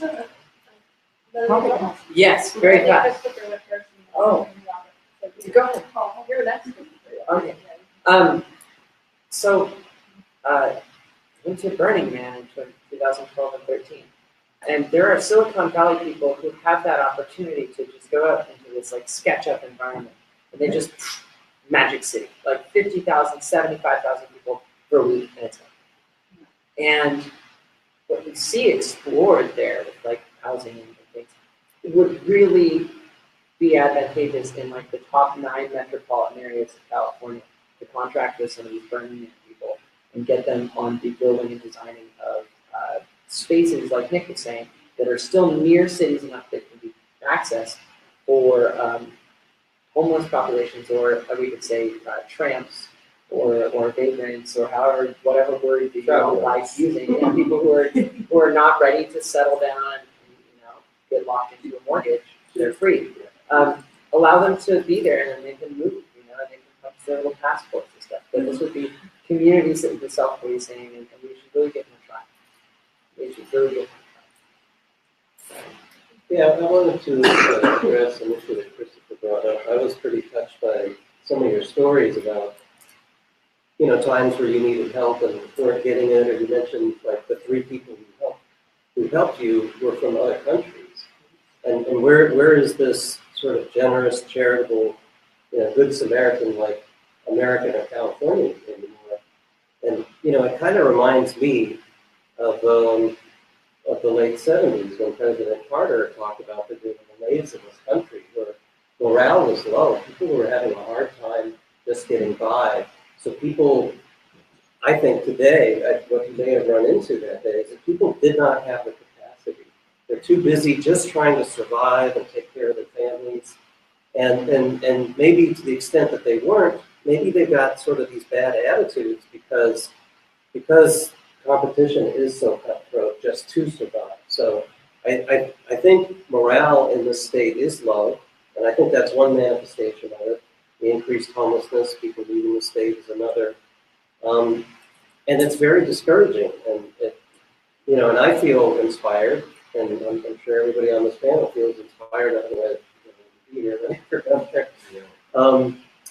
to do something about it, we need to wake up to what's going on. People are hurting, and all the answers to our problems, I think, can be found in governance. We need better governance. And through better governance, we can do these miraculous things like building a city out of Burning Man in a week or a matter of days, and then they have this big party for a week or two, and then they just pack up and go like the cat in the hat. And so we have that kind of heroic capacity, but because we're struggling so much, we haven't been able to do it. So we need to bring about some change to the action. You said I will never rebut ever again. 4 out of 5, so yeah, and then Shubham, you're at 2 and Robert 3. I'm gonna try for 15 That is seconds. briefly, yeah, I want to say there's very much a lack of compassion in our country, and that definitely is very lacking in the current leaders that are in control of our country, which are such a small fraction personality-wise, and it's sociopath, narcissistic. We have far more beautiful, compassionate, kind, and loving people in the world than there are of them. So it's really not going to be as hard as we how to be and take our country back. Yeah. Should we be so surprised that there are homeless people in a country where the God model of Christianity tells his followers to sell all their possessions and give to the poor, and wanders around until it's killed by society? But should we be so surprised that people need those words or seek to model their lifestyles after Christ, even if we call them false prophets or messiahs? I think there's a lot to be said for the fact that Christianity at its core advocates for poverty. So we get on that one. Spiritual choice. Right. Yeah, definitely. So, I just want to really say that the timing for this debate is from question 5 with Nickolas. We're off the time chart. Right. There's no time today. But I really am realizing why this debate happened today. I don't know if I've ever cheered in front of a camera, but it's like you guys are rejuvenating the hope that I have been envisioning for a decade, if not 2 decades in my life, which I realize is a short fragment of time, but I have never done a debate with candidates with so much heart and compassion and truth. Yeah. And while I may not Buddies. with all of the viewpoints, though most of it I do, I feel like truly, as Sam stated, change is going to come. I have goosebumps right now. And I want to say that I'm so grateful, and it has been a joy for the most part running free and equal elections. And so I appreciate your presence today and those in the audience and virtually. And I look forward to holding more debates here with more than feeling like a week's notice. Right. But a couple weeks, and then just to have you gentlemen come on board in the last 24 hours, the 2 of you, Robert and Chris, and you today, just driving in, that's just so beautiful. So I appreciate that. So, all right, so moving on to question number 5 is environment, and we'll start with Nickolas here, cycling back. Climate change has been widely argued with many different resolutions being proposed by government officials from all over the world. How do you plan, would you pass laws that protect the environment? I definitely would consider passing laws that protects individuals as well as our natural right to share this land and this planet that we call home, Earth, because we do share it together and we need to be responsible. But at the same time, I believe that a lot of the laws that have been passed and are being put into play are based on theories. One of the things that I would like to do is start beautifying the state by encouraging people to clean up the planet, clean up I hate it when I see people litter around. That just like tears me to the soul. And so I think we should start being responsible as individuals, pick up after ourselves, pick up after each other. And if we started this trend, this path towards caring about our planet, then it would be easier for us to fix all of these problems, these environmental problems that we're having. I would definitely support penalizing any businesses that are polluting aggressively and harming our planet. Here in the state of California, first, you'll be warned twice. The first time is going to be a fine. The second time, you're going to be banned and kicked out of the state. So companies like Monsanto, I'd be happy to, as soon as once I become governor, ban them from the state of California. Also, I would love to incentivize clean businesses by giving them tax breaks and allowing them to have an opportunity to expand their business without any collusion or corruption or oversight, and so they can grow. But I definitely believe that animal rights needs to fall under that category as well, because when we protect our environment, all animals need to be included in that. I just got contacted about an animal called a numia or something like that. Nutria, yeah. And how it's just burrowing through the land and causing all this problem. I Googled it and see the thing, and people are petting it, and it's just the most loving animal in the world. So it's crazy that people want to start like this, this rampage of going and killing these things when we need to be more respectful of life, all life, even plant life.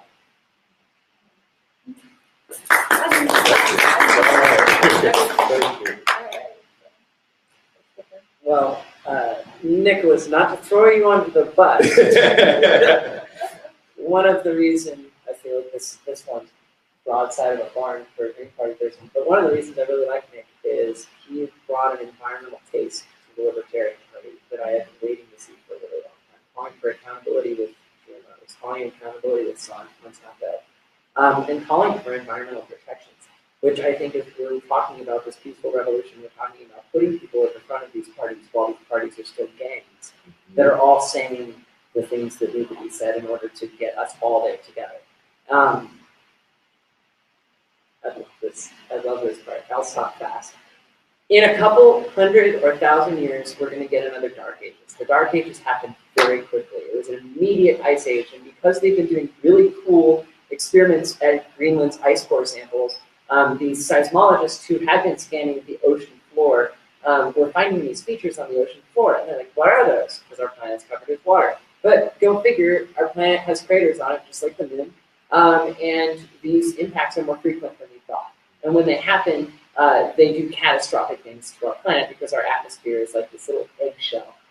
If you blew up a pool ball, like a cue ball, it would have more peaks and valleys bigger than Mount Everest. It's very smooth, and that thing upsets everything. If something hits the Pacific Ocean, it becomes a two-dimensional sine wave, and you get multiple tsunamis hitting the coast.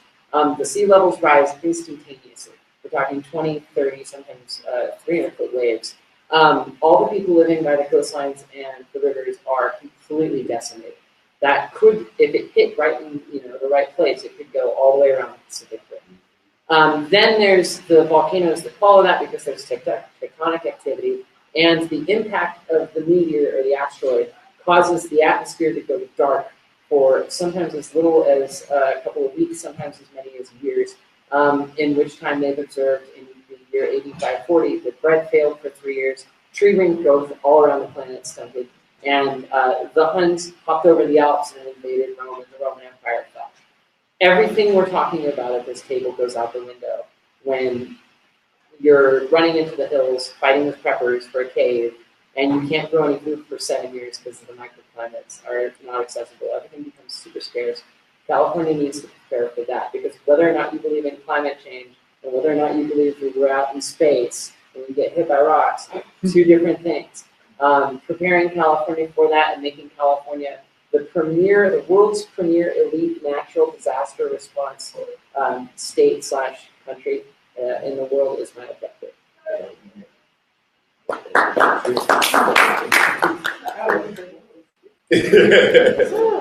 I'm going after him.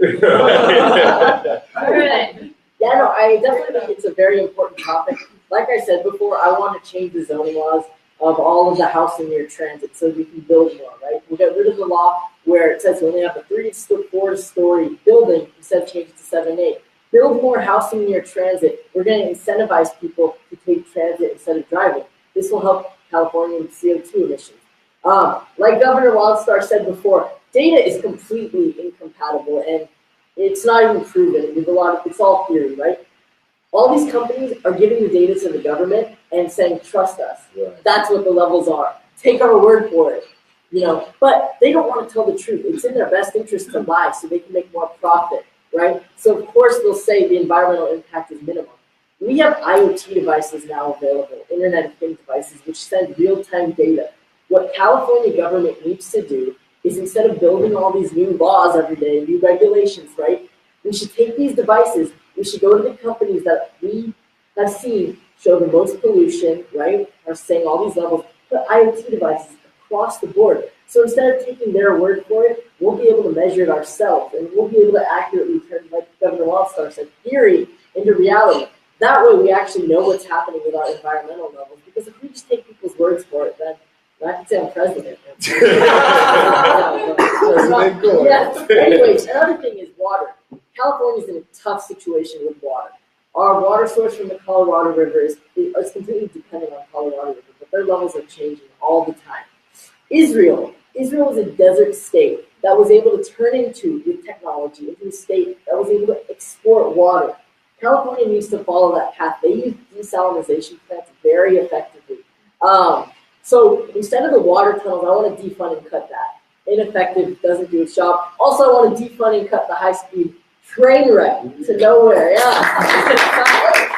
Jerry Brown's train will not happen under my presidency. That's a whole other discussion. Right. Anyways, I want to build desalinization plants in California. It's easy to create a lot of water based on that. And I'm not, if we take brackish water, which is water that's lightly salinated, and combine it with an electrolyzer, which is present in all of our desalinization plants in California, it's a cost-effective way of creating free renewable electricity. We have the science, we have the companies, we have the technology, we have to implement it now. So it's an interesting topic. Yeah. Robert. Okay. Well, on the topic of the environment, I'm remembering as a kid watching the Lorax over and over in elementary school. So that was pounded pretty much into my brain, really in the 70s when pollution was sort of dealt with. And another recollection I have is that in college, my senior year of college, I went through dumpsters and sorted the trash and figured out what went into landfills. And my personal conclusion was that nothing should go into landfills. So, everything could be recycled. And we create these toxic messes, and we need a better way of doing it. The biggest polluter in the United States of America is the federal government. The second biggest polluters are the states, and after that, the corporations. So I don't believe that regulations and laws have protected the environment very well. And the way corporations do it they write the regulations. It's polluting is really a pay-to-play thing. And they don't have to face the general public. And a trusted institution that has unfortunately in certain areas completely fallen apart, and that's common law and jury trial. If a company like Chevron, and I'm not trying to pick on Chevron, it's a good company, or PG&E, if they pollute our air or our water, I think we should be able to sue the bejesus of them in court, and we can't because they hide behind laws and regulations.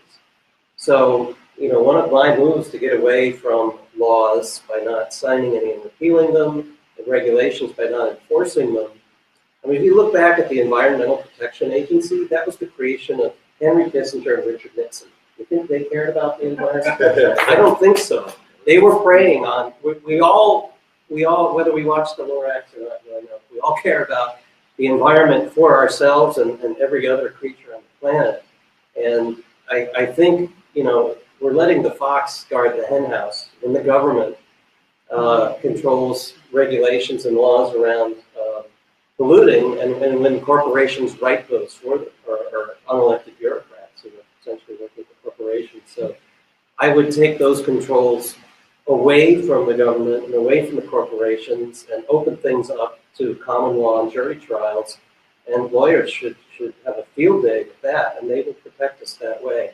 There's a lot of things to correct in our courts and legal system, but I think that's, common law is over 1,000 years old. It was really developed well in England, and its roots go back to ancient Greece, and go all the way back on that. And we've abandoned it. It's one of the things we've done in the constitutional republic, where we've just fallen back into old ways of corruption. So if we take the fox away from the hen house, take away laws and regulations, we'll put those polluters, including the state, federal and state of California, put them on the line in jury trials, and I think we'll find our environment much better. I know I made it short, but I want to be very clear. I forgot the most important thing that you can do right now, because it's on your shoulder, is eat more vegetables. Yes. As silly as that sounds, because meat is so much of a daily staple in people's environment and their diet, people don't consider the sides that they're putting on their meals. And that's killing people. It's costing us in healthcare. It costs a lot more money and a lot more land and a lot more water to grow food for cows, just so that we can eat those cows. And I know we invented them to turn grass into steak, but eat more vegetables. I mean less meat. And please look around at those green lawns. My parents have lived it. They finally got their lawn taken out and put in a native drought-resistant garden, and it's beautiful. And it was so cost-effective, and they use so much less water, and their front yard looks full. They have more privacy. Our creatures and like butterflies, and it's not just cat poop. I walked through Santa Clara and anywhere you go, and the green lawns just give it away. We don't care. The green lawns and the water under the gutter was one reason that the precursor to Al Qaeda was founded. So maybe bear that in mind too. It's some flowers, man. Green lawns. If I could get one with them really quickly. Go for it. Griffis, the Lorax. That got me to the core. And believe it or not, I didn't see that growing up. I just saw that movie maybe about 10 years ago. And right after, they came out with a new version of the Lorax. So if you see a new version, it talks about how this polluter wanted to make breathing. They were selling air. Yeah. And as ridiculous as that sounds, here we are in real life in China. They have the most terrible smog ever. You can't even see your hand in front of you on some days. There is a business owner in China selling cans of air. We share this planet together. So if they're doing that in China, imagine what's going to happen here in California with our air quality. At some point, we're going to be charged for cans of air just to breathe. That's a horrible reality that we're facing. Also, with what you brought up about the landfills, there's a great way to attack that. One of the things I would like to do is start promoting the development of sustainable homes. These are homes that are built using recycled materials. They're called earthships. You can Google it. And these houses are built out of old cans, old tires, and use solar power. They're completely sustainable. They use the gray water to do their own water filtration. They also grow vegetation in their houses. So it's a completely self-sustainable home, and it would be innovative way to clean up our landfills, but we gotta get rid of those zoning regulations. I tell you, it's so hard to pull up a time card. I'm like, oh, what? Some people try to be fair than some people.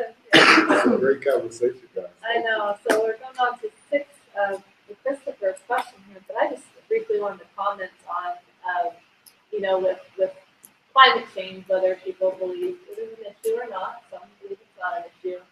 For me, it seems to be another divisive issue that the system sidetracks us with, in the sense of, I've never publicly spoken about this, but as in sidetracking in the sense that it can be easily resolved. And the way that this can be easily resolved is, imagine the amount of money and subsidies they're putting into it's oil and gas, it's all these types of pipeline. And imagine ridding of those subsidies and putting 20% or 30% into things that better our environment, where people would be more prone to use those sort of things that result in less unhealthy things. That all ties into the pharmaceutical industry, which runs the one-party system. We all know that vicious pattern. It's no longer divisive. Who's going to argue using things that are good for our environment? It's no longer a divisive issue. It's new, but it's done. So it's just such an easy fix when we have what I understand is commerce is key. So if you don't happen to be governor, I know you think the president over there, Shubham, but I'll tell you the congressional races are key. A couple hundred seats, and I mean we take that. I mean that's what I see happening in the upcoming cycle. It is so pivotal. So again, whether you believe in anything or not, doesn't even matter because the issue is resolved just like that. So it's getting the right people in office that support political transparency as well as technology transparency and technology evolving. There's no coincidence there's been so many patents, particularly on free energy alone to name it too.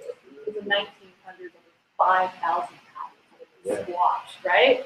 That's okay. The Tesla coil. I mean, I'm not even going to go into that. I'm wearing that on that. It's like right here, Tesla coils, right here. Science!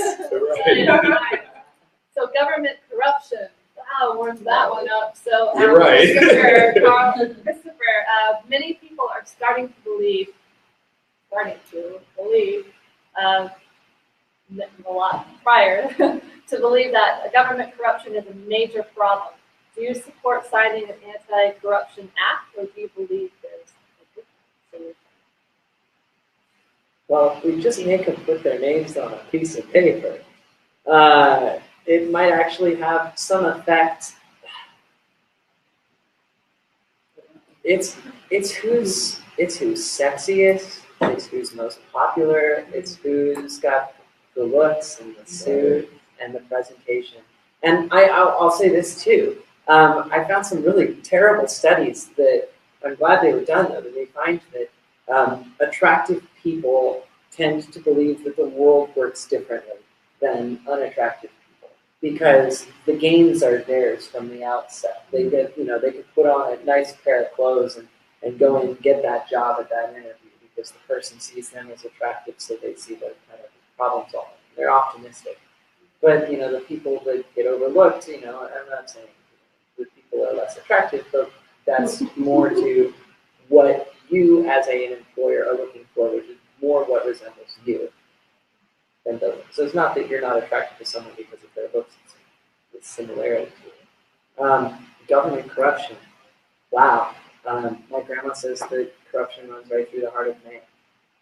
And if you give people access to this feeling of power, then they're just going to they'll argue against themselves. I watched the Santa Clara Water District go against an overwhelming review of people from throughout the state, other neighboring counties, and their own constituents and ratepayers, so they could join in with the Met on this giant water project and cut a blank check for $650 million when all they needed to spend was $400 million on a day. That's crazy. That makes people nuts because these people think, well, because this seems to be not the solution, it must be the solution. And that's just lunatic. Out in Cambria, I can understand why you think the government is corrupt when the state slaps $900,000 in fines on a desal plant, your town of 6,500 people, built for themselves to get themselves out of this crisis. And now you guys are getting fined for water storage and things like that. And the cost of the fines is basically $100 per citizen of Cambria. You guys are being punished by the state for not participating in the water project, for doing what you needed to do to take care of yourselves. It's embarrassing. And they want to hike the water and sewer rates 47%. Yeah, they're applying 71% for the sewer. So you should be paid for frontlining desalination technology because we know that we're holding off until the oil companies can get all the patents on the renewables.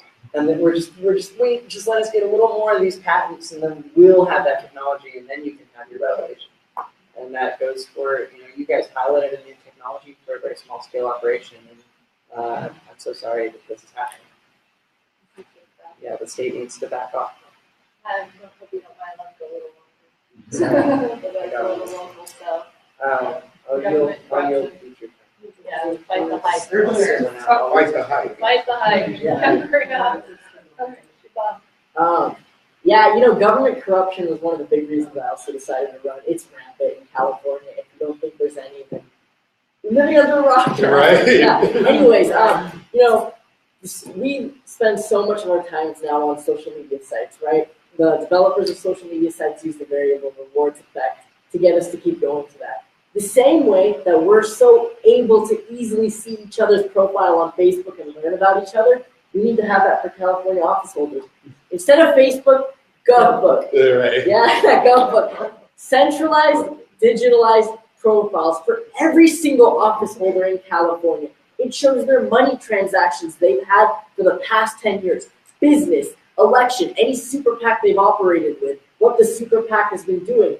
And it will also show every single platform they have advocated for any election campaign they have ever ran for, and the progress they have done on that platform. Each time we know how effective they were at the job they were elected for, each time we know who controls who and who's riling the strings for the puppet. Not just that type of corruption. There is election corruption. In our California governor debates, the big ones have only been inviting the top 5 polling candidates. There was the first Asian Pacific American debate in Pasadena, and I thought it'd be so cool if I was able to go there. Running, I wanted to inspire the Indian community. We can run. You don't need money or fame. They didn't let me come because I wasn't polling. I went to the downtown San Jose debate where I saw Chris there. I actually met Chris there. We were trying to get into that debate, but we couldn't come in because we didn't have the money or poll. And then there was a debate at San Jose State University where they invited some of the candidates. Again, they didn't invite most of the candidates. I went there again, and I was actually able to convince the moderator to let me speak. My point is, with California, the people of California seeing this diverse group of people running, you're able to see that his money, the fame, won't dictate who runs anymore. And I think there's rampant corruption. The trick is make it as accessible as social media and elections. Let the debates be open to all people, not just the top 5 candidates. I'm telling you, people are so sick of the way that things are being run with seeing only the top 5 candidates. My suggestion is, why don't you make the first 3 debates open to all 27 candidates? And maybe have the people vote for them themselves, who they want to see at the next one. If media is controlled by ratings, then wouldn't you want the people to choose who they want to see the most? Open it up, have a voting forum, and I promise you, 4 out of 5 of those who were in the debates, you'll never see them again. And it's good for us all. So the debates should be open to all people, and I hope by showing people that I was able to convince a moderator to let me speak on the 3rd debate that, you can do it. Corruption, it's a terrible beast, but it's a beast that will be made small, yeah. Maybe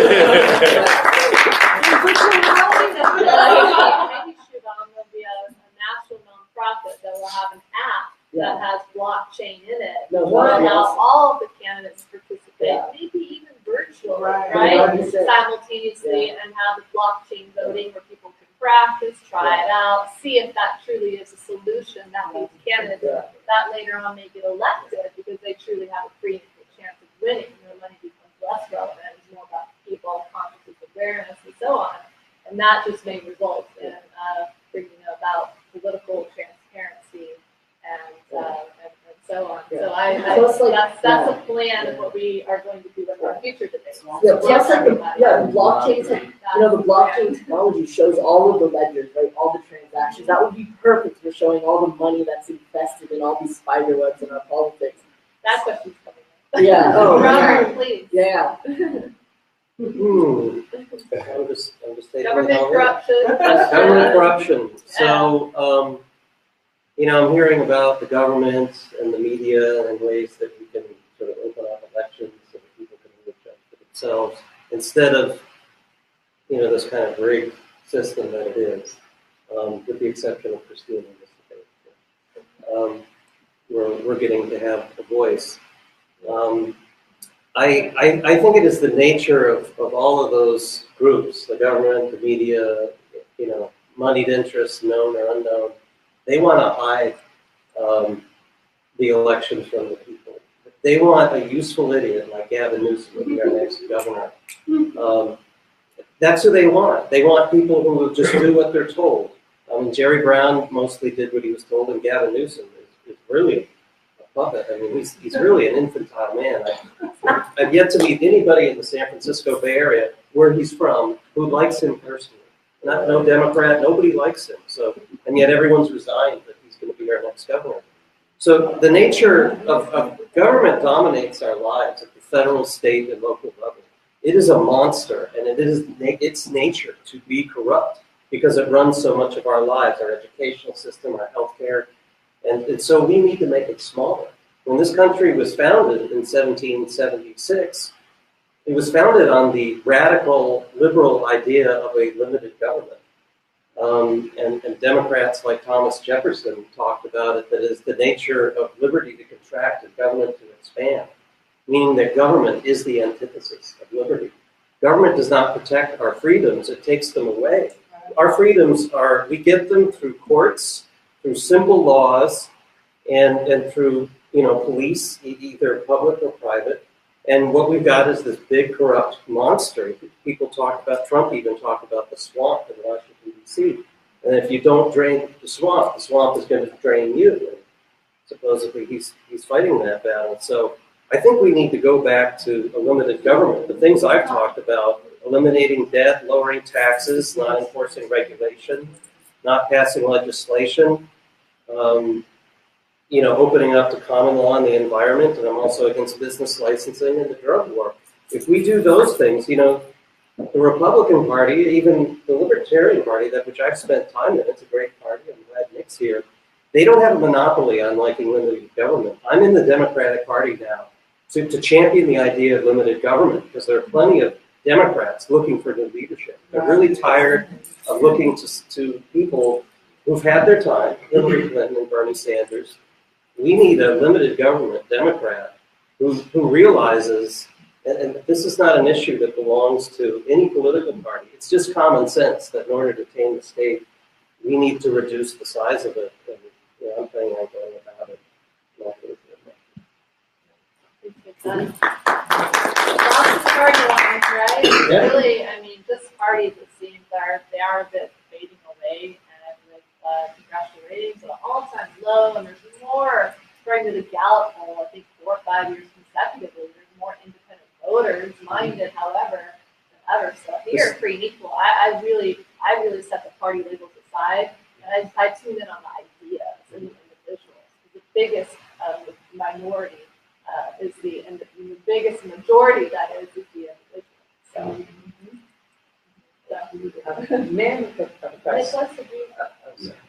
Yeah. As to the Pacific Standard Time, I know that someone was thinking, have you been using your time? We're at 8:30. 8:30. Okay. I need to send a text message. May I be excused to my phone for a moment? Sure. I'm so sorry. Right there. Yeah, I had set up something for you. Sure. And I'll just talk while you go. Yeah. Sorry, you Yeah, guys. Right. No, you could take This is one of your audience rebuttals. questions. Yeah. We will. I said I'd lose a turn, right? All right. Well, when it comes to government corruption, look at what's going on here. You got 27 candidates running for California governor. Only 4 of them are here. And that's because we see the investment in letting our voices be heard to where they only care about their sponsors, their corporate sponsors, and getting in front of you to make you believe that they care about you because they need your votes. We need your votes more than they do. So please be sure to support any candidate up here on this panel and all of you people out there. And of course, share this debate for us because as Shubham pointed out, even to attend the previous debates, you had to have fundraised collectively $100,000 in campaign donations in order for you to be considered qualified to run for office. There's nearly 3 candidates now that have millions of dollars to spend, and the election is Tuesday. It's Friday. You know, what are they going to spend that money on?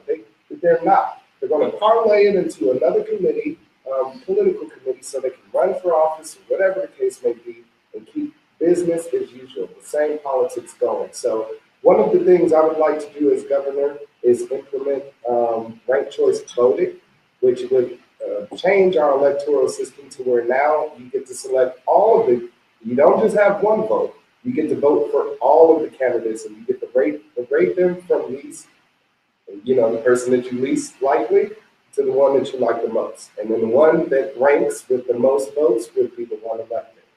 So look into ranked choice voting. I also would like to implement the Anti-Corruption Act of America. It actually is a piece of legislation that's been shelved right now that delves into getting money out of politics. And it was created by scholars and Harvard professors, and it's called the Anti-Corruption Act of America. If we were to implement this on the state level, then now we're going to make changes in how candidates such as ourselves are able to receive funding from campaign donations. Also, another thing I would like to bring up is when it comes to our accountability of our state employees. They do take an oath to uphold the Constitution. And with the Stephon Clark shooting, that's definitely relative of that. The district attorney received nearly nearly $500,000 in donations from police unions 6 days after the murder of this 22-year-old black man in his grandparents' backyard for having a cell phone in his hand. So one of the things I would like to propose is the Clark Family Act, which will, I believe, will be a signature part of my legislation and will bring back some accountability with our sworn professionals that take an oath to protect the people. Yeah. Definitely one more question. I want to open it up to the audience and go from there. Just a quick rebuttal, actually. Oh, whoa. You got a rebuttal? Yeah. I thought it's sweet. You got like 12 over here, so. Yeah, you're out. I'm sorry, you guys. You've got one left. Sorry. And now Shubham, you two, but soon to be one. Yeah, I just wanted to address Governor Wildstar. I agree with him like a 95% on what he said on corruption. The only thing I said, I do agree that the top two primary, basically in our governor election, you can vote, right, and the top two vote getters of the 27 candidates will advance for the November election. I think that system is barbaric. But I just wanted to go over Governor Wildstar's thing about ranked choice voting. I think ranked choice voting is good, but in the governor's race, ranked choice voting just wouldn't be effective because ranked choice voting would simply have people vote based on identity politics.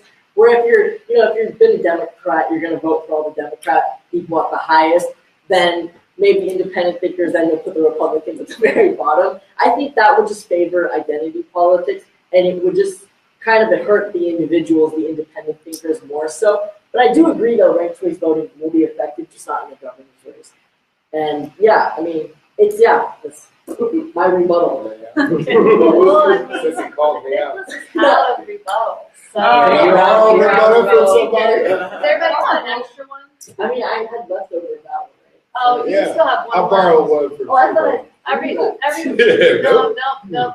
you, Christopher and Shubham, you have one left, and then Robert has two down there.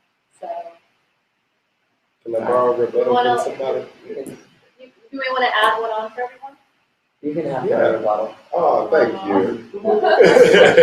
Well, Shubham called me out, so I was hoping he would give me his, but with regards to the ranked choice voting, it is a great idea, but you gotta factor in that cap on spending. And that's what I'm saying would definitely change the game, because if we're saying each of us just have $1,000 to spend, and that's the max, now it's what we can do with that $1,000. Now, if Christina wants to come along and she wants to support my campaign and she throws another $1,000 behind me, then that's her spending her money to promote my campaign. And I think that's where it should be left to, up to the individuals to see the investment in that. And it's still up to the voters to do their due diligence and find out about these candidates themselves. Don't just depend on, fancy commercials or billboards or, all of that stuff to supposedly present to you the most qualified candidates. we definitely need to pay more attention to that. And with the Gov Book idea, it's great, but it seems more like a free market solution, something that should be done and controlled by people of the public. So blockchain voting is something I would definitely consider, since we have more people in the state of California that use the internet than actually go and vote. So give them an opportunity to vote online. Also, we get our rights from the Creator. We got to stop believing that government gives us our rights. It does not. The contract is the Constitution. And in that contract, the Ninth Amendment says you have so many rights that are beyond the government's idea that you are protected as an individual. So we just need to get back to the basics there. Thank you. And that's my last. No, I just have to say, the system has used the wasted vote, the Ralph Nader, the wasted vote. Right. Don't vote for the party, right? Alternative party, I like to say. Another divisive issue could be resolved. We could have anything that what we have right now, it seems to vote is better. Whether it's ranked choice voting, also known as instant runoff voting, I think it's the Grammys that we do. To score voting, to approval voting. There's different factions, and all of them were rid of the wasted vote. The wasted vote, again, another product that the system uses to shield themselves, which rolls into the Commission on Presidential Debates. Wow, just probably, if not the most corrupt platform, run by the former chairs of the Democratic and Republican parties. The League of Women Voters retracted their support from the Commission on Presidential Debates. I think it was 1988, stating that the CPD had perpetuated a fraud on the American voters. So when you have this big corporate funding coming and this facade of creating this illusion of Wizard of Oz, the guy behind it is really one of, if not the most powerful tools that the one-party system uses. So I just really had to have a word on that, because that was really actually the spark of how free and equal elections was created in 2008. So that was the first time we held a presidential debate. Free and equal, and that was the first time a presidential debate outside of the CPD had ever been nationally televised. Ever. That was C-SPAN 2, Ralph Nader, very left, Chuck Baldwin, Constitution Party, and that was the birth of free and equal. So in any case, very passionate about that. Which gets into the last question, into electoral reform. And then I want to have audience questions or social media as well. We have quite a few shares. I mean, the initial stream was at 16 shares. We are over 70 now. Wow. So we are going viral. So my colleagues, they're all like, we know how that happens. I'm like, oh well. How many views you have at this point? Well, we'll know when. We'll know when we end it. Yeah, kind of one of those things will be live. So it's exciting though. 70 is great. And there are some big pages there. Yes. So electoral reform. I want to thank My Nation, Collective Evolution, and Anti-Media, a combination of over, I think, 15 million likes between all of you. I love you guys so much, and our other supporters out there, you know who you are. So electoral reform, our question is California, it's the 7th question, so Shubham, you're going to start on this one. California primary election laws will only allow 2 candidates, and we kind of already addressed this, to be able to proceed to the general election in November, regardless of party, which means the possibility 2 candidates from the same party could end up being on the ballot. How's this affected your campaign, and were you to be elected, and are your plans to make sure elections remain free and equal? Yeah, no, that's a great question. I mean, we're in the jungle primary, like everyone says, and it's right. It could be where 2 Democrats end up on this primary ticket. I mean, you have Antonio and Gavin actually having ads. Gavin's actually creating ads that are promoting Cox because he wants John Cox to be in the primary with him. And then you have Antonio creating ads which promote Travis Allen because he wants to push back John Cox for that number 2 spot. Yeah. It's completely corrupt. They're focusing on the wrong things. Instead of focusing on all 27 candidates, you have this ad guerrilla warfare that's being done. In terms of how I've run, I've kept my thing running the same way. I ran because I wanted to show the everyday person you don't need money, you don't need fame, like all their crap ads show you. You just need feasible platforms, you just need conviction, and you can change things yourself. So with regard to that, if the election was top 2, if it was top 13, no matter what, I'll do whatever I have to do that. I went to over 4 debates to show people that the everyday person can be accessible to these debates. You protest, use your voice to do that. In terms of the top 2 primary, I think it's barbaric. I think it's old school. I think it's completely out of the picture, and it favors, especially in California, the Democrat Party to just put those 2 macho money dollars in. I think it's crap, But in terms of how I've run with the same mission from day one, to encourage the everyday person, to encourage the young person. You don't need to rely on these statewide people who are promising you the moon. You don't need it. And that's the thing. I work at a virtual reality company. Technological and feasible platforms are what we need. We need technology in the government. We don't need their money.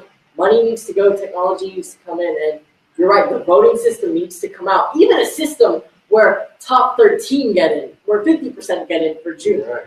More attention, on people, because if people really, really saw the 27 candidates for who they were, I promise you, the polls, well, the polls actually don't matter, They're wrong for what it says, but I'm just saying. They're fake news. Yeah, they are.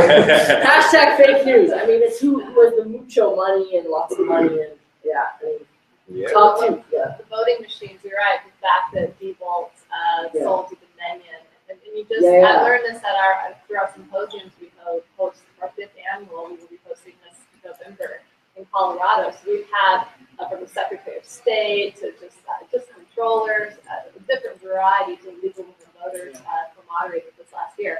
And so they even admit the flaws of like Dominion selling to Default, to Dominion, however, in order now, but all tied to the powers that be. So Robert, on the electoral reform, top 2 primary, the Prop 14 that was passed in 2010. Yeah, the reality of that we're just waking up to. In 2016, we had Kamala Harris and another lady on the November ballot. They were both Democrats. And it was the first time in the history of California that there wasn't a Republican on the November ballot for the United States Senate. And of course, Republicans were pulling their hair out. But they just need to realize that the election is not in November. It's on June 5th this year. That's the election. And you're going to have potentially, if it's 2 of the leading Democrats, it's going to be Tweedledee and Tweedledum, and there won't be a choice. So the choice is this Tuesday, June 5th. And this was a statewide ballot proposition, which is placed in front of the voters. So the voters picked this, although they were highly manipulated, which is easy to do if you've got a lot of money, the way these ballot propositions are marketed to people. But it is what it is. We have to deal with it. I see some threats and opportunities. I can run as a Democrat, and I could make it to November, theoretically, without having to go through the party grass. So that's an opportunity for me to run in a major party. So I'm not, I try to be opportunistic about the rule change. And if it went back to something else, I don't know how I'd run. Maybe still as a Democrat, I don't know. So it is what it is. I just try to wake people up to the fact that the election is this Tuesday, June 5th, and November is going to be an afterthought. Right. And if so should we go back to the way it was? I'm not really sure. All I know is that as a candidate, I run to win. However the rules are, I'm going to run that way. And if we want to tweak it or do something major, I don't really have a strong position on that. I think, my offer to outspend Gavin Newsom $4 billion to his $50 billion and just pay the people to participate, that's one way to overcome it, no matter how the rules are set up. And, I think if good candidates can find a voice and people hear good ideas, we had a populist, Bernie Sanders, an independent, almost beat Hillary Clinton for the Democratic nomination. And Donald Trump was a lifelong Democrat, a complete outsider who just schooled the entire Republican establishment. And then he schooled the Democratic establishment by beating Hillary. So whatever the rules are, I think we have to transcend them and come up with good messages, with good messengers.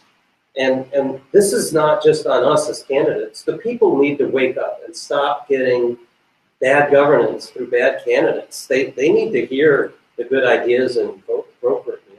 I challenge people to go out and vote June 5th and not vote for anybody who's in the polls right now. Otherwise, we're going to get the same choice we got in 16 with Kamala Harris and the other Democrat. I would rather have a person such as myself and say Gavin Newsom, and I'm quite different from him. So there would be two very distinctly different choices, and I can hit that guy from the left or the right. He's not going to know what hit him, really, if any of us were against somebody like that in November. So, I challenge the voters to think outside of the box and come up with somebody instead of being herded in the sheep's pen and just picking somebody. It's like an initiative, right? To stop too. It could, or the legislature could pass. It would pass easily, though. I think people. I would be curious. I recall it being an initiative after the big. Unless they make the election. Lots of signatures and money. So, to overturn it. But refresh your memory on that. So, top two.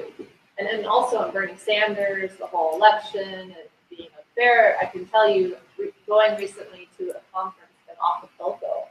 I've gone to socialist conference. This one was called Anarchapulco. Like 2 years in a row. I mean, I'm hardcore, man. I'll go to Republican Liberty Caucus and Libertarians and Greens and all that stuff to learn. I love to learn, educate, like somebody in this audience does too. Love it. So, but what Ron Paul, a friend of mine, went up to me and said, Ron Paul, and his one-on-ones, do you feel the election is stolen? It's interesting, right? Mm-hmm. And he looks at him, shocked.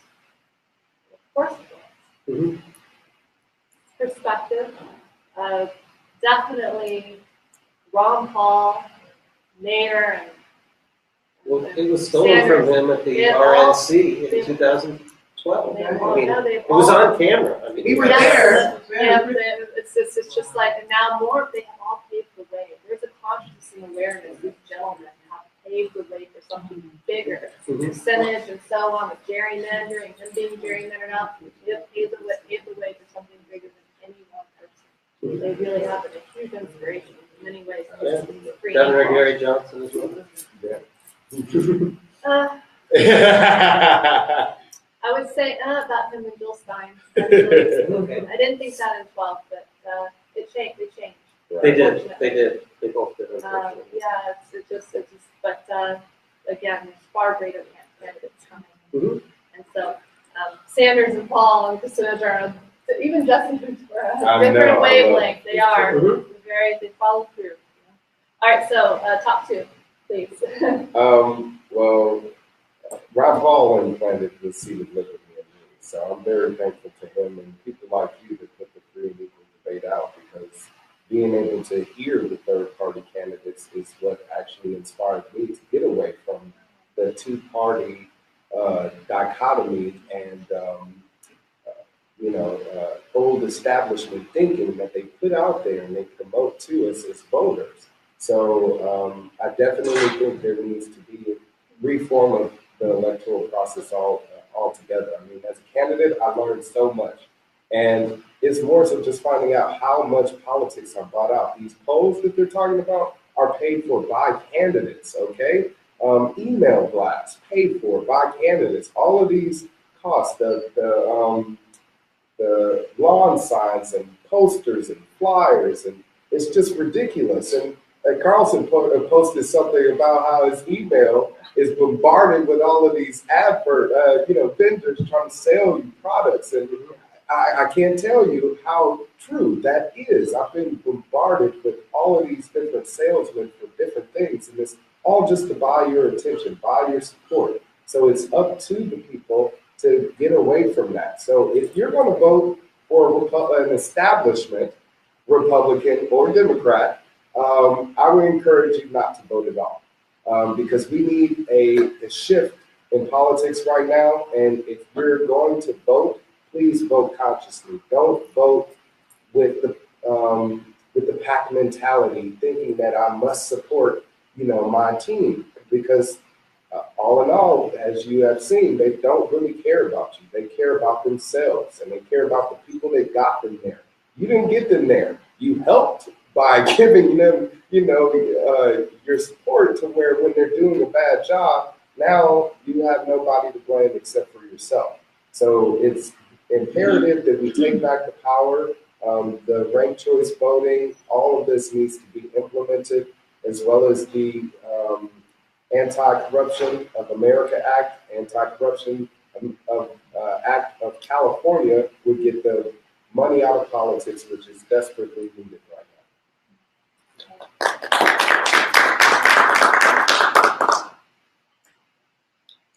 If I had $200,000, I think I could have answered every email from every person who didn't care about my politics and was willing to just throw my name up on their truck or put their signs up in their city, and I would probably be polling. And that makes this whole thing feel like a horse race. Right. And it definitely feels like gambling, where if you get your politician in, then you affect the outcome of the election. So in that way, all money in politics is gambling. The political system is actually a fiscal game of risk. And considering that I think gambling is reserved to only certain segments of the population right now, we are in violation of that by allowing any money in politics whatsoever. The Secretary of State's race is the one to be watching this year. The Democrats and Republicans are very boring. Obviously, if you're caring about their platforms, then you've got enough Democrats and Republicans in the Assembly and the Senate to take care of you. We have two Greens running in the Secretary of State's race, and I'm going to tell you about the Peace and Freedom candidate, C.T. Weber. C.T. is the sweetest guy. He works with the Poor People's Campaign in Sacramento. If you vote for C.T. or Mike Feinstein, you're going to get a very similar world-aware, ideas to change the way that our elections and representation work, so that it's more in line with New Zealand or other countries where it's functioning. It's just not functioning anymore. And another shout out to Green candidate Eric Rydberg and Secretary of State, and apologies for getting in contact with my 8:30. Thank you very much for allowing me to see that.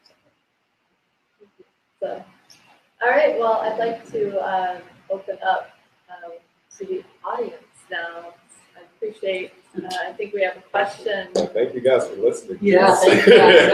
All right. We're so smart.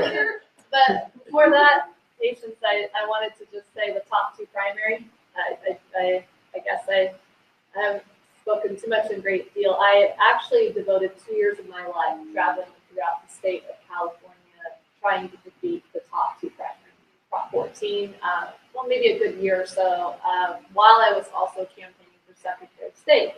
And ran as a Libertarian, ran as an independent, but it took 100,000 signatures to get on the ballot instead of a couple hundred running the state party. And had just finished working for Ralph Nader as a national ballot access program. So overseeing 500,000 signatures. I'm an organizer, collected over 1 million signatures to date, getting candidates across the spectrum on the ballot. So, and if there is an independent candidate I resonate with, I would be the girl they would hire, and I would really have a good chance. I would do everything I could to get her on the ballot for him, in all 50 states. It takes over 900,000 signatures to get on the ballot in all 50 states, costing upwards of $7, $10, maybe even $20 million just to get on the ballot. But then again, if you're a threat to the system, like Ralph Nader was in 2004, the Democratic Party challenged him in 32 states and successfully knocked him off the ballot. That's what the judicial system does, is help the two-party system that appoints him. But back to top two primary, what I learned during that campaign with Richard Wiener as my campaign manager of Ballot Access News, an election law expert who's testified for 300 cases to better our laws in the last 35, 40 years, is that the top two primary is the biggest threat, what I learned, to our electoral system ever.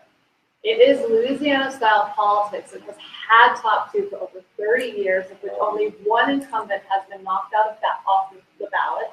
In Washington State, they implemented, I think, 2004, 6, somewhere in there. So we already saw that it had sterilized political cleansing in Washington State.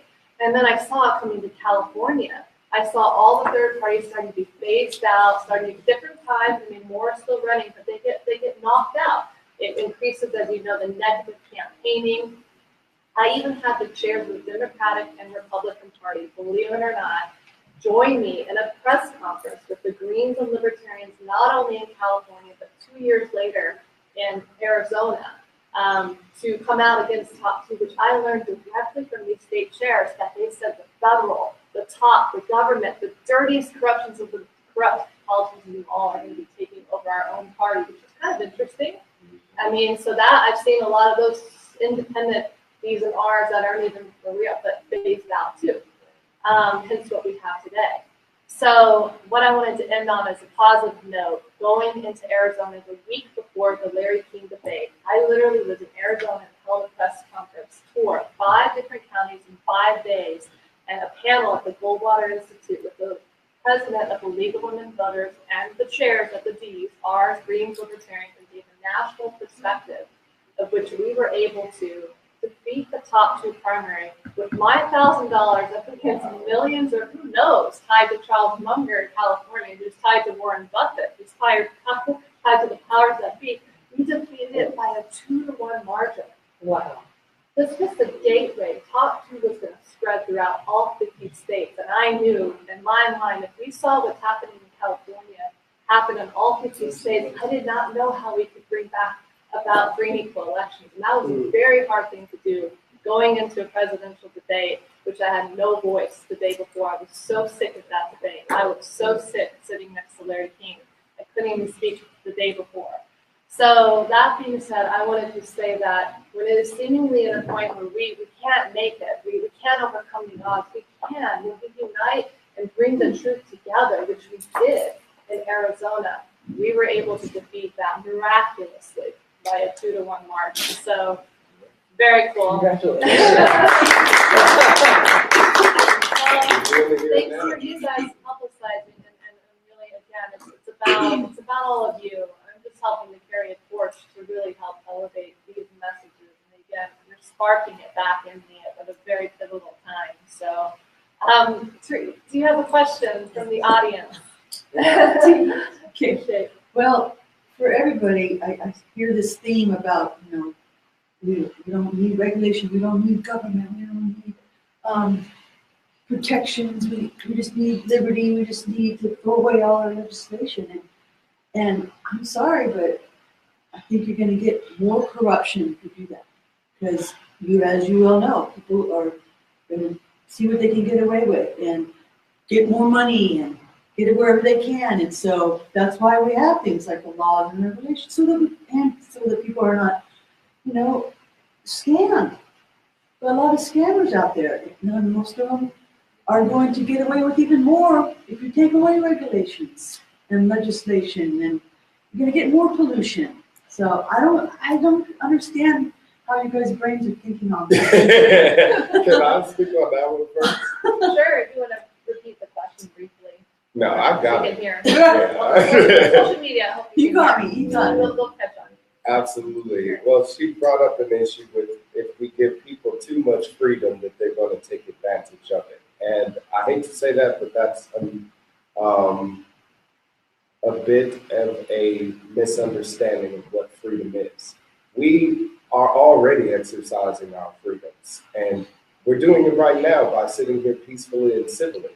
So, right, we need more people here, but to exercise your yes, all of you out there. But when we talk about allowing or letting the individual, because government shouldn't be allowing we the people to do what we do naturally. If we get our rights from our Creator, and there is no king or queen to answer to, then who's really in charge of us? Someone Who's will the fill boss that of it? slot. Someone will say, I'm the And king. that's what's wrong right now, is government is assuming that role, and it's causing too much problems. We should be free to do as we please, as long as we're not hurting Or the anyone sheriff else. will do it. Somebody's going to come in. And that should be the job of the government. It needs to be redefined to where it's only now delegated the responsibilities of being watchmen, people that are protecting others, they can't protect themselves, or coming in to mediate a dispute. 2 jobs are just doing awfully right now, and would be better if it was downsized, ran more efficiently, and focused on just those 2 aspects alone, opposed to dipping and dabbing and everything. But being a libertarian, I promote self-governance. And that's what our lives is all about. But you say that, but I've spoken to so many people on the campaign trail, rich and poor, and all of them want to help each other. This is a help. The people that set up the debate help. Mark, right? Mark is helping. You're helping by being here. All of the waitress staff, the truck drivers, the dentists, the doctors, the waiters and waitresses, everybody, the vendors. Everybody has a role, and it's to help each other. If it was self-gratifying, then we wouldn't be successful at it. Even the greediest business owner is helping people because they're giving them jobs. Okay? And as much as they want to keep for themselves, why can we blame them for that? If I own the business, I want to maximize my profits as much as possible. Does that mean I'm going to take advantage of the people that I hire, employ to help me provide that service? Well, if you didn't have to follow all the rules and regulations, yeah. Then that business will fail. Ideally, but it's not. It is. No, I just want to, I never thought I'd say this, but I'm kind of defending government in a way. I see your point. There are two extremes, right? No government, no regulation, no legislation. And then there's, today, government, extremely corrupt, money and fame, there's demigods in, right? Just to go back, actually, to the point, I think you were mentioning no legislation. I have to disagree because the government's role, three parts I see. First, security. They have to keep providing us our security. That's what we, the government as an entity, provides us as citizens. We need their safety and we need security from them. Secondly, we also need them to pass legislation because government in many ways is reactionary to what happens in the world, right? So we do need legislation to keep pumping out. Obviously, a lot of it is flawed and completely corrupt. I agree with you on that. But there still needs to be positive legislation day to day. Our answer can't just be no legislation, no government. I do agree there should be limited government. There should be less people who are holding positions because a lot of them are just, money holders. It's a good disposable income for them. They collect the paycheck and just sit and, they'll vote with their Democrat or Republican Party. But yeah, I do agree. Governments should be limited. It should be reduced, but there should be legislation. They should do their basic job of providing security, safety to us, and to not mess with the free market. And that, besides that, though, I have to say bye-bye government. But, there's a middle ground. That's my point. There's a middle ground. A better middle ground. Yeah, I want to address that. And what's your first name? Teresa. That's a really great point. I think most people do have a rather strong association between the law and order that we need in society with the state. And I'm not going to be able to necessarily change your mind or anybody else's mind who's watching about that. All I can say is that, and this isn't necessarily a judgment, but people like Thomas Jefferson, James Madison, George Washington, they would be turning in their graves if they heard the amount of association between law and order and the government. I think we get those things from laws. We do need laws, simpler ones. We do need courts, public or private. More than half of court activity is arbitration nowadays. So there's a lot of privatization there. We have private security forces protecting our Walmarts and so forth. So, I see the connection between the state and the stability that we have in law and order, courts and police, meaningful, simple laws that make sense. I just had a different understanding of that. I see the state as protecting some, but mostly I see them as creating chaos, and I see them as taking away our life and our property. So I'm willing to agree to disagree with you, and it's okay with me if I'm unable to convince you because I'm not trying to convince you. But I do want to address that we're not talking about just dropping. If somebody such as myself or Nickolas or these other two gentlemen pull back the role of the state in terms of the indebtedness or the legislation or the regulation 10% as much as like I'm saying I'm going to, I will be wildly successful. So, Edwin Burke, who was a British prime minister and politician, he talked about changes being incremental, one step at a time.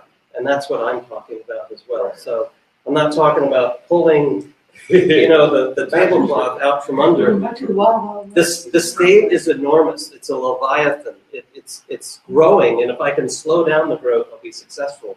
If I can pare it back 5 or 10%, I will be wildly successful. So I know it can be rather unsettling to hear some of the ways, you know, I'm like, well, I'm not going to veto everything. I'm not going to, you know, it sounds pretty confronting, but to me, the messaging has to be that simple, just to let people know, because almost every governor and everybody running for governor, you know, I have to be this clear about how much I want to limit the monster of the state, because everybody will just go along to get along, and we're going to have the corruption we kind of have unless somebody running for office and in office is at least voicing the intention to pare it back.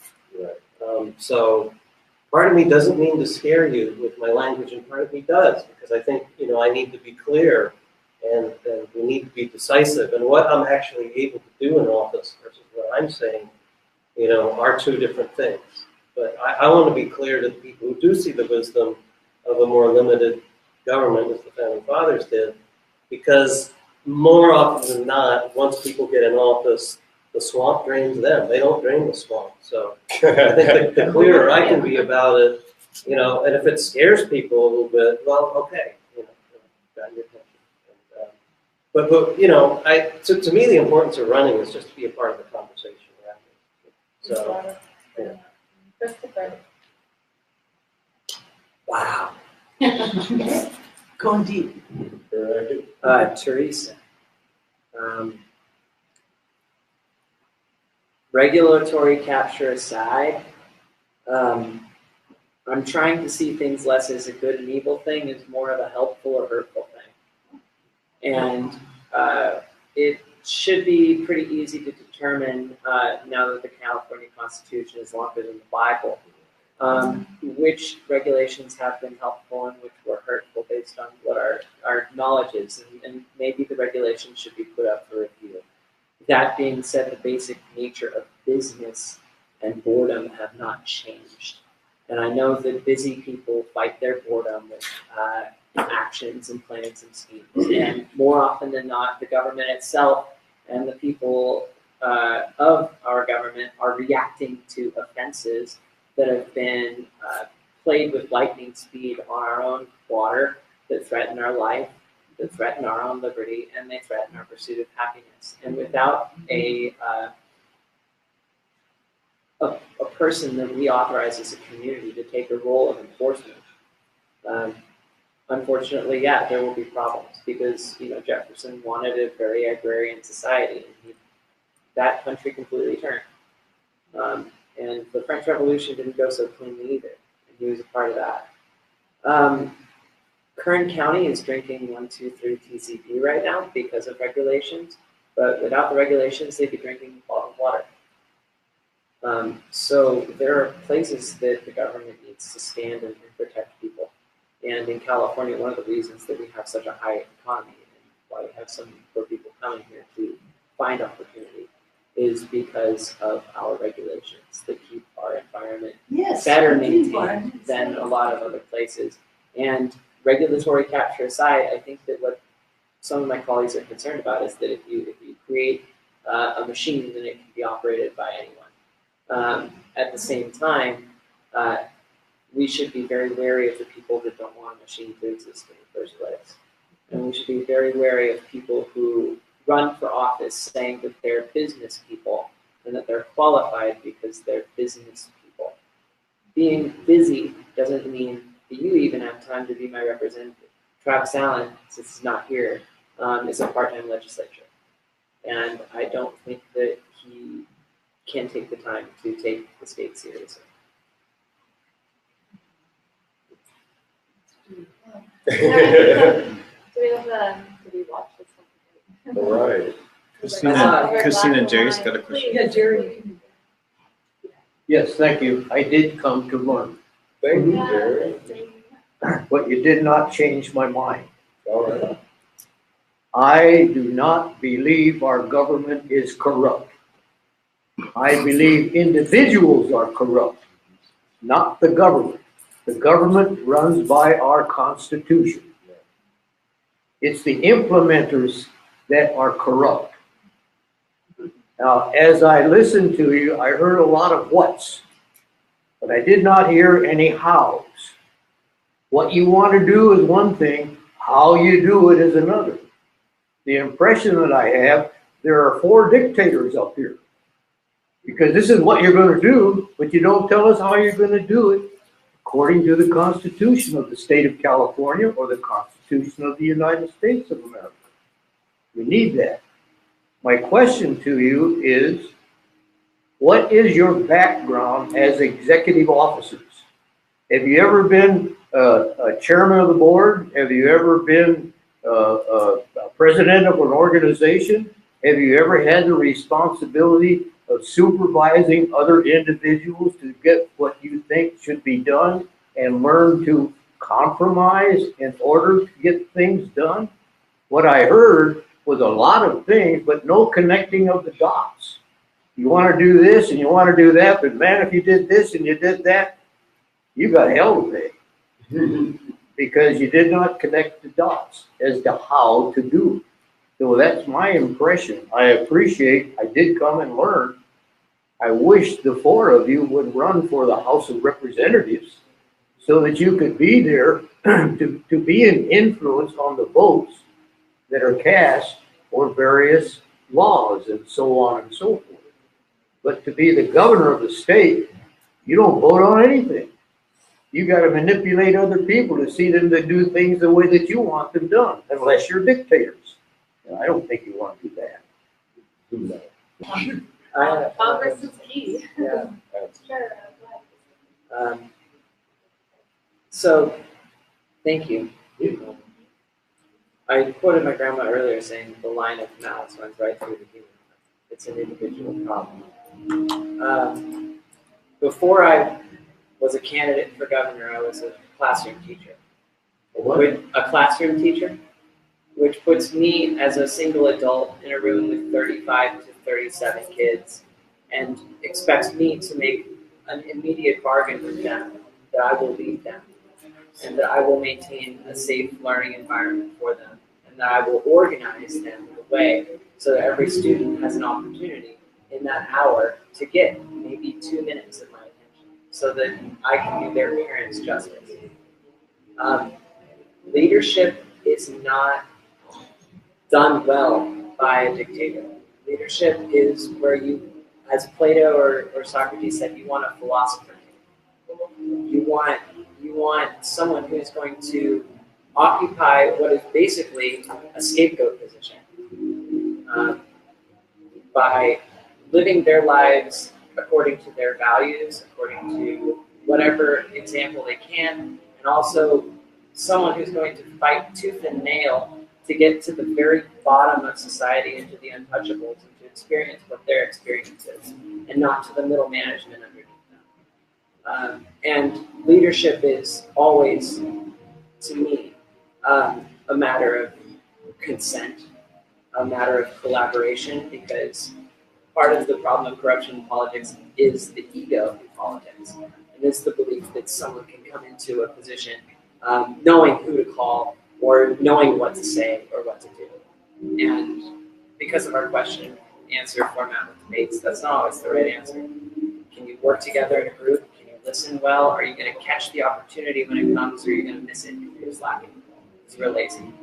You know, it's not so much that I want to push people around or do stuff. It's I want to make sure that I don't drop the ball, because a lot of people shift responsibility and blame onto their leaders, and they shift the accountability for action onto someone else. And the leader is the one who sees those actions being underperformed and says they need to be performed. And if I have to, I'll perform.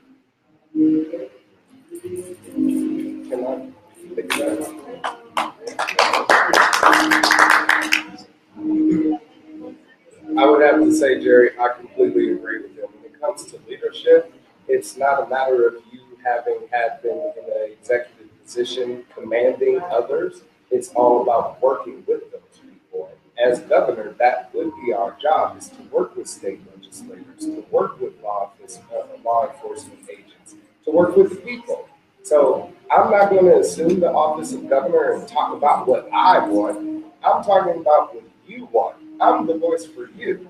So my job and role is to be that bully pulpit and loudspeakers, as it would be, for the people of the state of California. And that is the role of the governor, is to make sure that every state official is doing as the people wants them to do. And if they aren't, hold them accountable for doing so, or take responsibility for those failures, which is something else that I'm willing to do by running for office. Is as much as I'm saying I want to do all of these great things, I'm going to need to work with those people in order to make it happen. I'm going to need to work with you and everyone in the state to make it happen. But if it doesn't, then I'll take complete responsibility for it. But to assume that we want to be dictators is a exaggeration of our desire to want to help people. We really do care about helping others. And that's why I said it's the how that I didn't hear. Right, and it's the how is to work with people. I mean, this is my second time. That's an empty phrase. Well, it's all about us sitting down at the table and coming up with a solution, and then coming up with the plan as part of executing it. I'll live it up. No, you're right. The House getting elected, it does appear that blockchain is the solution. Yeah, making that how. And it's not being used at all. So that's something that we could be considering as people of the state, is how can we work together to make our elections better? Thank you so much, Jerry, for coming. I think you do bring a fair point in many aspects. I have to say, though, with being governor, the main role and experience, I believe you do need leadership experience. You do in many ways. You need to have the voice to tell people. You have to be a facilitator. You have to tell people this is what should happen, not just for our short-term goals and for our long-term goals. So into the how, I just wanted to give some more background about me. In terms of leadership experience, when I was in high school, I was in a predominantly American community. So I created the Indian Student Alliance. I was the president and creator of that for 3 years in high school.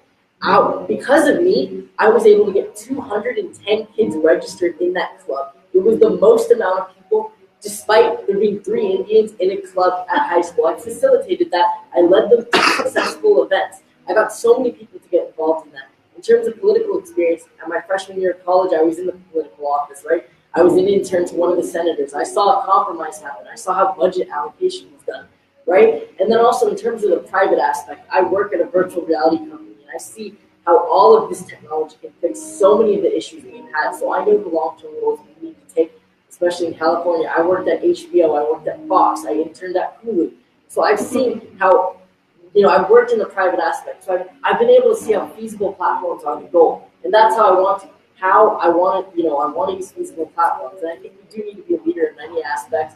And I've done that. And, I do think the governor should be holding leadership positions. I didn't know that before I asked the question. Oh, yeah. No, I know. There's not much time. But, yeah, I just wanted to say, I've held leadership roles. I've always been the youngest in a lot of stuff I did. And that's not because I'm going to wait till I'm, whatever, till they let me go. I'm just going to go no matter what. I went to the Board of Regents meeting, right? I didn't just say the Board of Regents should be appointed by the governor, should be appointed by the students. I went to the meeting at UCSF. I told them to their faces, the students should appoint the next 4, not you guys. They should be an advocate more than just saying. So, I just wanted to say, you have to be a leader, you have to be an advocate, and you also have to know in the backline feasible platforms or what will get to where they are. So yeah, I hope that gives a little more of who I am.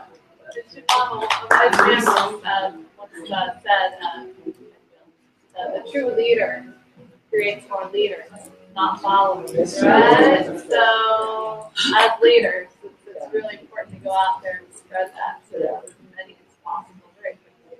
Robert, please. Okay. Jerry, I appreciate you bringing up all those things. I'm going to try to address them. I wrote them down. That's how important I think they are. As far as not believing the government is corrupt, that some of the people in it are, I don't disagree with you tremendously on that. I mostly agree. But just to use my own words, I think when I think about the United States Constitution and the Constitution of the state of California, which used to be great, and there's still great parts in it, problem is that the best parts of the Constitution are ignored, and the things that the Constitution didn't cover are being done, and governments are breaking all of those rules. And I think, on the one hand, it's just the nature of government and the way the constitutions of both the federal and state governments have evolved. It creates what in economics we call moral hazard, where it's actually in a person's best interest to help themselves and hurt everybody else. And that happens a lot in governance. So I think there are things to be critiqued in both the structure of government, and yeah, it does attract some bad people, but the majority of state employees, for example, are good people trying to help other people. So I just wanted to address that. In terms of the how to do versus the what, some things are pretty simple, and to me kind of fall in the do no harm, which doctors swear an oath to. And if politicians swear an oath to that and follow that oath, I think we'd be in a lot better shape. And, for me, like vetoing legislation is pretty easy. You just don't sign it. Now, I did talk about eliminating the state debt, which is incredibly complex. And I've gotten into it with bond traders who love the idea but tell me it's impossible. But I've actually worked out with them how to do it. And it's incredibly complex. I think it's great to ask, well, how would you do that? Because the how is incredibly complex and difficult. And I think more than paying lip service to it is a great suggestion on your part. I'm just using that as an example that, I can go deep on, at another time. As far as leadership qualifications, for myself, I was a director of a company called Providian Financial. And we were making almost $1 billion a year after taxes. And I was a director, and I had departments reporting up to me, a lot of people, and the assets of that company are now part of Chase Manhattan Bank. I've also owned a flower business with 50 employees, $5 million in revenue, and making $1 million a year for my family and extended family. So that I've also been a stay-at-home parent, which was the most challenging leadership position I've ever had. Being at home with my kids, my daughter, when she was newly born, I was with her for 2 years. And I think that's the hardest leadership position. It taught me the most about people. And I learned to take care of my daughter, my son, my wife at the time, and myself. And I learned to love people, outside of myself, and that's the best leadership education I ever got. So anyway, I just wanted to address your question. Thank you. Just one more question. Oh, I'm sorry. Not everybody has to answer too. I mean, we want to, but we're within a minute. We have closing statements too. Well, no, I just wanted to say a comment, because he was talking about ego and how that can corrupt a person's soul and everything like that, and just hearing everybody and hearing you, it said the common denominator was love, and I've heard so many different arguments, but the common denominator is freedom and love. You guys pretty much are on the same there, on the same thought process, which is great because you guys are actually following the very blueprint of freedom, which is the Constitution. That's what I've been hearing echoed throughout this entire debate. So I'm just saying, you guys, and yes, you guys do fall in the attractive category. So, I even knows this.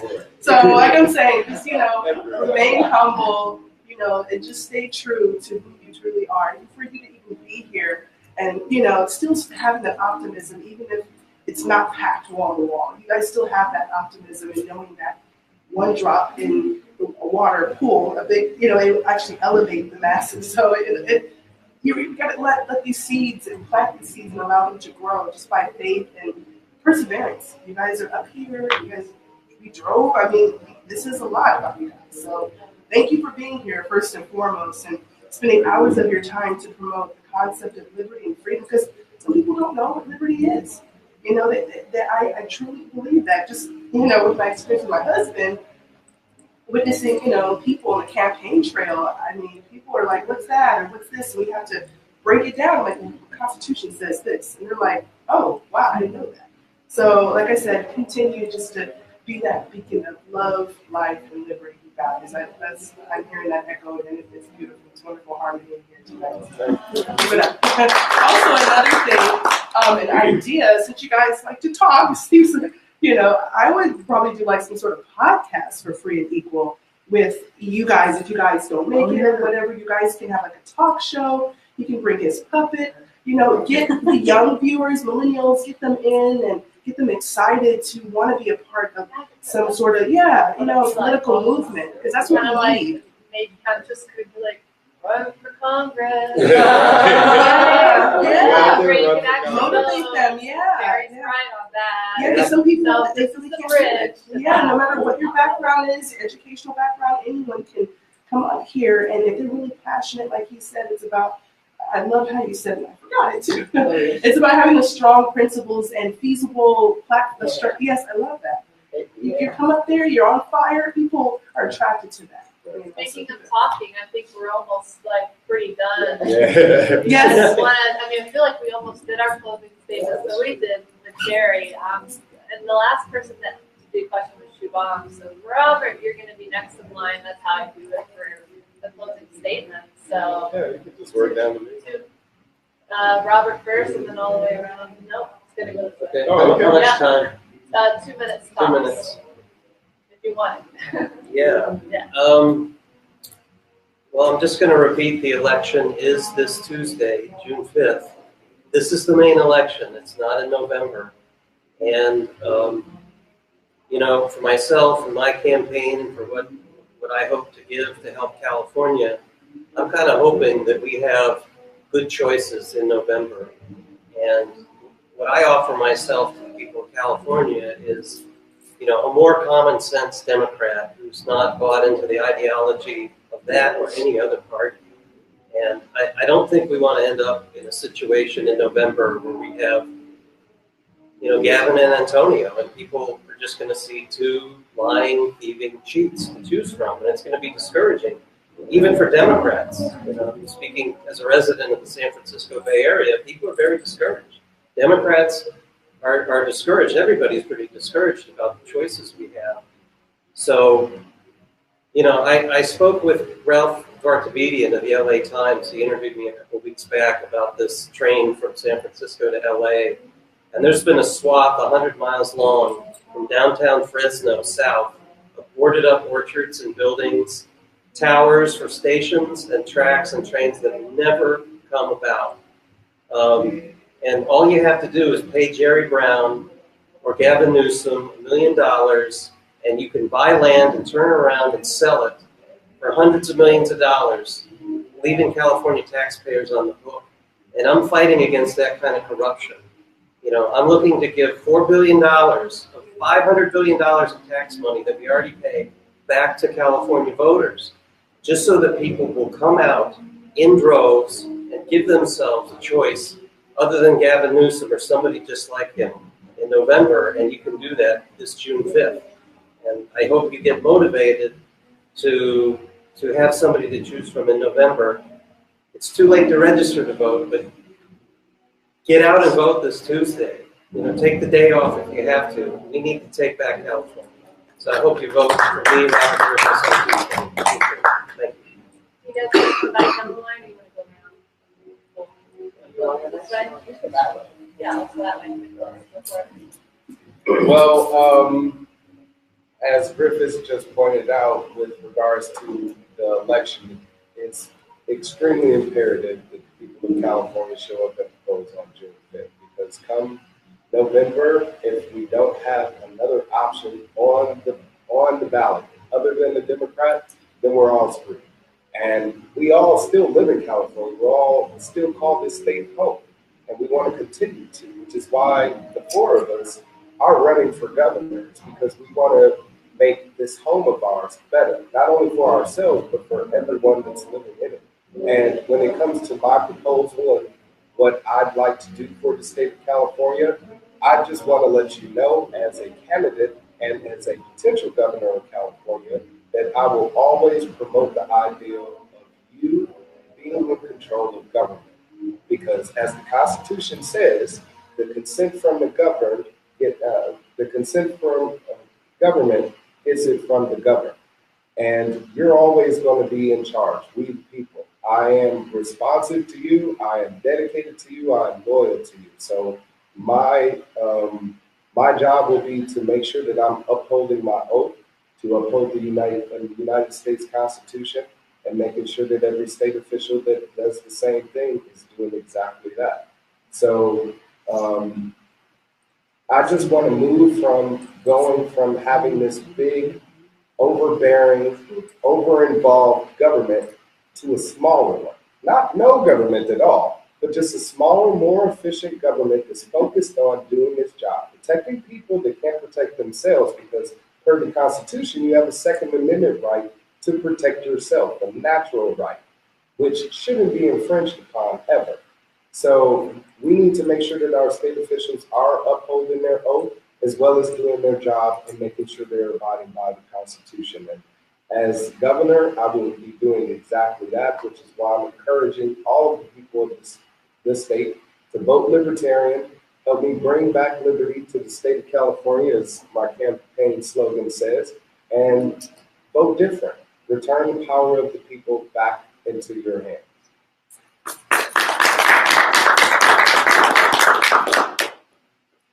Did somebody say jungle primary? Puppets? Keep rolling. Robert, thank you very much for coming. I have had so much joy talking to all of the other candidates in this class of 27, because it's been kind of like a yearbook of people who are so passionate about this state and so passionate about their experience in this state that they want to kind of give back in this quest. And I'd like to talk to you a little bit afterward. While I have your attention, and while I have this moment in my life, we have to get real about what we are as humans. The big political question post-Marxism is, where does nature end and man begin? And with how we're treating animals, with our monoculture, with our lack of community, with what's happening to chickens and cows in our own state, so they be grown and killed and sent to other places, that's a Holocaust. Right. And we have to get real about that. We have to get rid of irresponsible pet owners. If you can't afford a vet, please don't go and get a pet. Because if you can't take care of an animal, and the same goes for a kid. I mean, I'm this close to arguing for parenting licenses, because there are now so many people who have their kids taken from them, and we haven't even dealt with all of the domestic violence in our state. There's something fundamentally wrong with the breaks that we're cutting ourselves that we're not giving to other people. And until I see a marked drop in the violence that we inflict on each other when there are no stakes involved, when we're bringing that home to our families. I mean, I've been living with some kids. I can understand, how you can get up to your head sometimes, but, like, we are creating our own fate. And so long as I'm here, you don't just run for governor to win. Sometimes you play to play. I just want to leave behind the memory that when I ran, I talked about pets and animals and the harm that we do to them. Because if we're not going to turn back a little bit, I'm not saying like a full repentance, but if we're not going to really get serious about our personal actions, I don't think we have room to criticize the government, because at every single stage of this process of running, which has gone on for 3 years, I have encountered total voter apathy. And the number one thing you can do right now for democracy before this election is go to your county's election office and volunteer to work at the poll. They are still training on an emergency basis. I just got a call from Placer County. They'll be training up until the day before election day, and you can make almost $200. But without people working the polls, we don't have polls.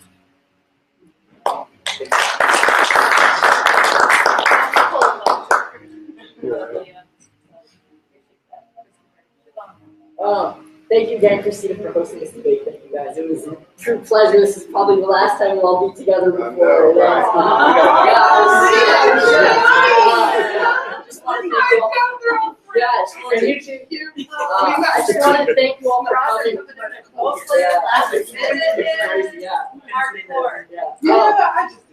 Anyways, My name is Shubham Goel again, and I'm the youngest candidate for governor of California at 22. When I tell people they have heart attacks, their heart palpitates, they don't understand that, a person without money, without fame, can run.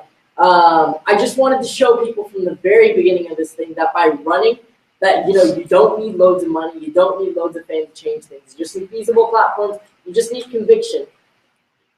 The thing is, I work as a virtual reality manager, like I said before. I see how all this new technology can fix a lot of the issues California has faced for so long. We can easily implement this technology in California, and it'll fix so much. And the thing in California is we've reached a point where not just one group is hurting. It's stupid to say that. All groups of Californians are hurting in many ways more than one. The current administration needs to change. There needs to be new voices, new people, new ideas. And I just wanted to say that I really do believe with this election cycle, some type of spark has emerged, and that the traditional systems, the systems and pillars of this money and fame, it's going to start dying away. And, like I said before, I just hope this technology is implemented, and I think it will. And yeah, it will. Tritium, yeah. Oh, I love that word. Just white paper. Yeah, blockchain, yeah. Anyways, again, my name is Shubham, and a lot of stuff has to change. It will change. I think it will change. And yeah. Oh, right. Sorry. Actually, my slogan, the hat, the Goel Rush. The mantle I put on. I've got some interesting. Yeah, we will return to the gold rush, the 1800s, when it was an age of prosperity. People were coming here. People loved to come here. There were so many jobs. Possibilities were limitless, which is what we will return to the gold rush. All right. Right, and matches with both. Mine is more so the golden age. The golden age. This is actually the elected system out here. Blockchain and Nexus, Power by Nexus are one of our sponsors, and we also work with the Harmony Posterity Foundation too, because there are many more. So I want to end on a little bit of a different vibe too. Yes, I'm around politics, but I'm a bit more. For friends who know me well, I'm pretty apolitical. I know how to turn it off. Teaming up to open a rock shop in Cambria called Island Rocks, and rocks into the stone. It's very therapeutic, grounding, and it's a different energy from the local water board meetings. I dig it a bit more. So I want to end on these notes. These are words inspired by a dear friend of mine, Anastasia, who passed for. Love her, Colorado, and it is this. It is no longer a time for division, no longer a time to separate ourselves based on the differences of our skin. I stand here or sit here before you today because I not only believe in positive change for this earth, but because I believe in all of you. If you've never felt like you've had a bigger purpose in life, I am calling all of you out there right now to wake up to it. Because it is time for humanity to know that our existence is a collective experience. There is no war without soldiers, and there is no peace without love. I don't think taking more rights away supports freedom. I think it institutes more control. I don't think a single leader can change the world, but I do believe every individual joined together can. If we all can agree that love is where genuine happiness sprouts from, is where peace can reside, maybe we can find peaceful solutions and positive choices for ourselves, our community, our country, and this planet. We must believe. Because it is no longer the time for division, but a time for unity. No longer a time to disconnect because of our differences, but to join, join because of our similarities.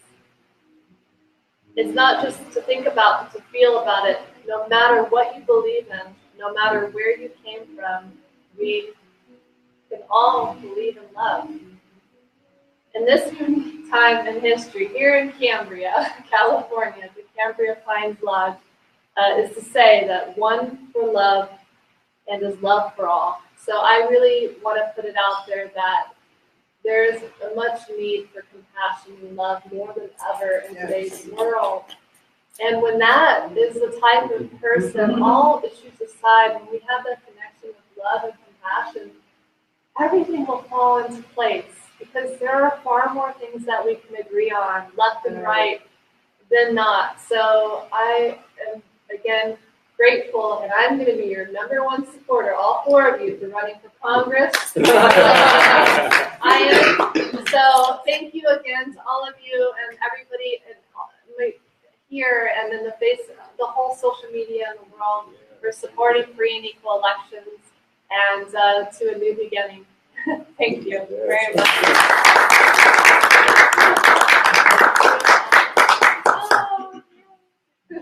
Much love to you guys. Much love, world. Yes. Thank you. Thanks for your questions. Right?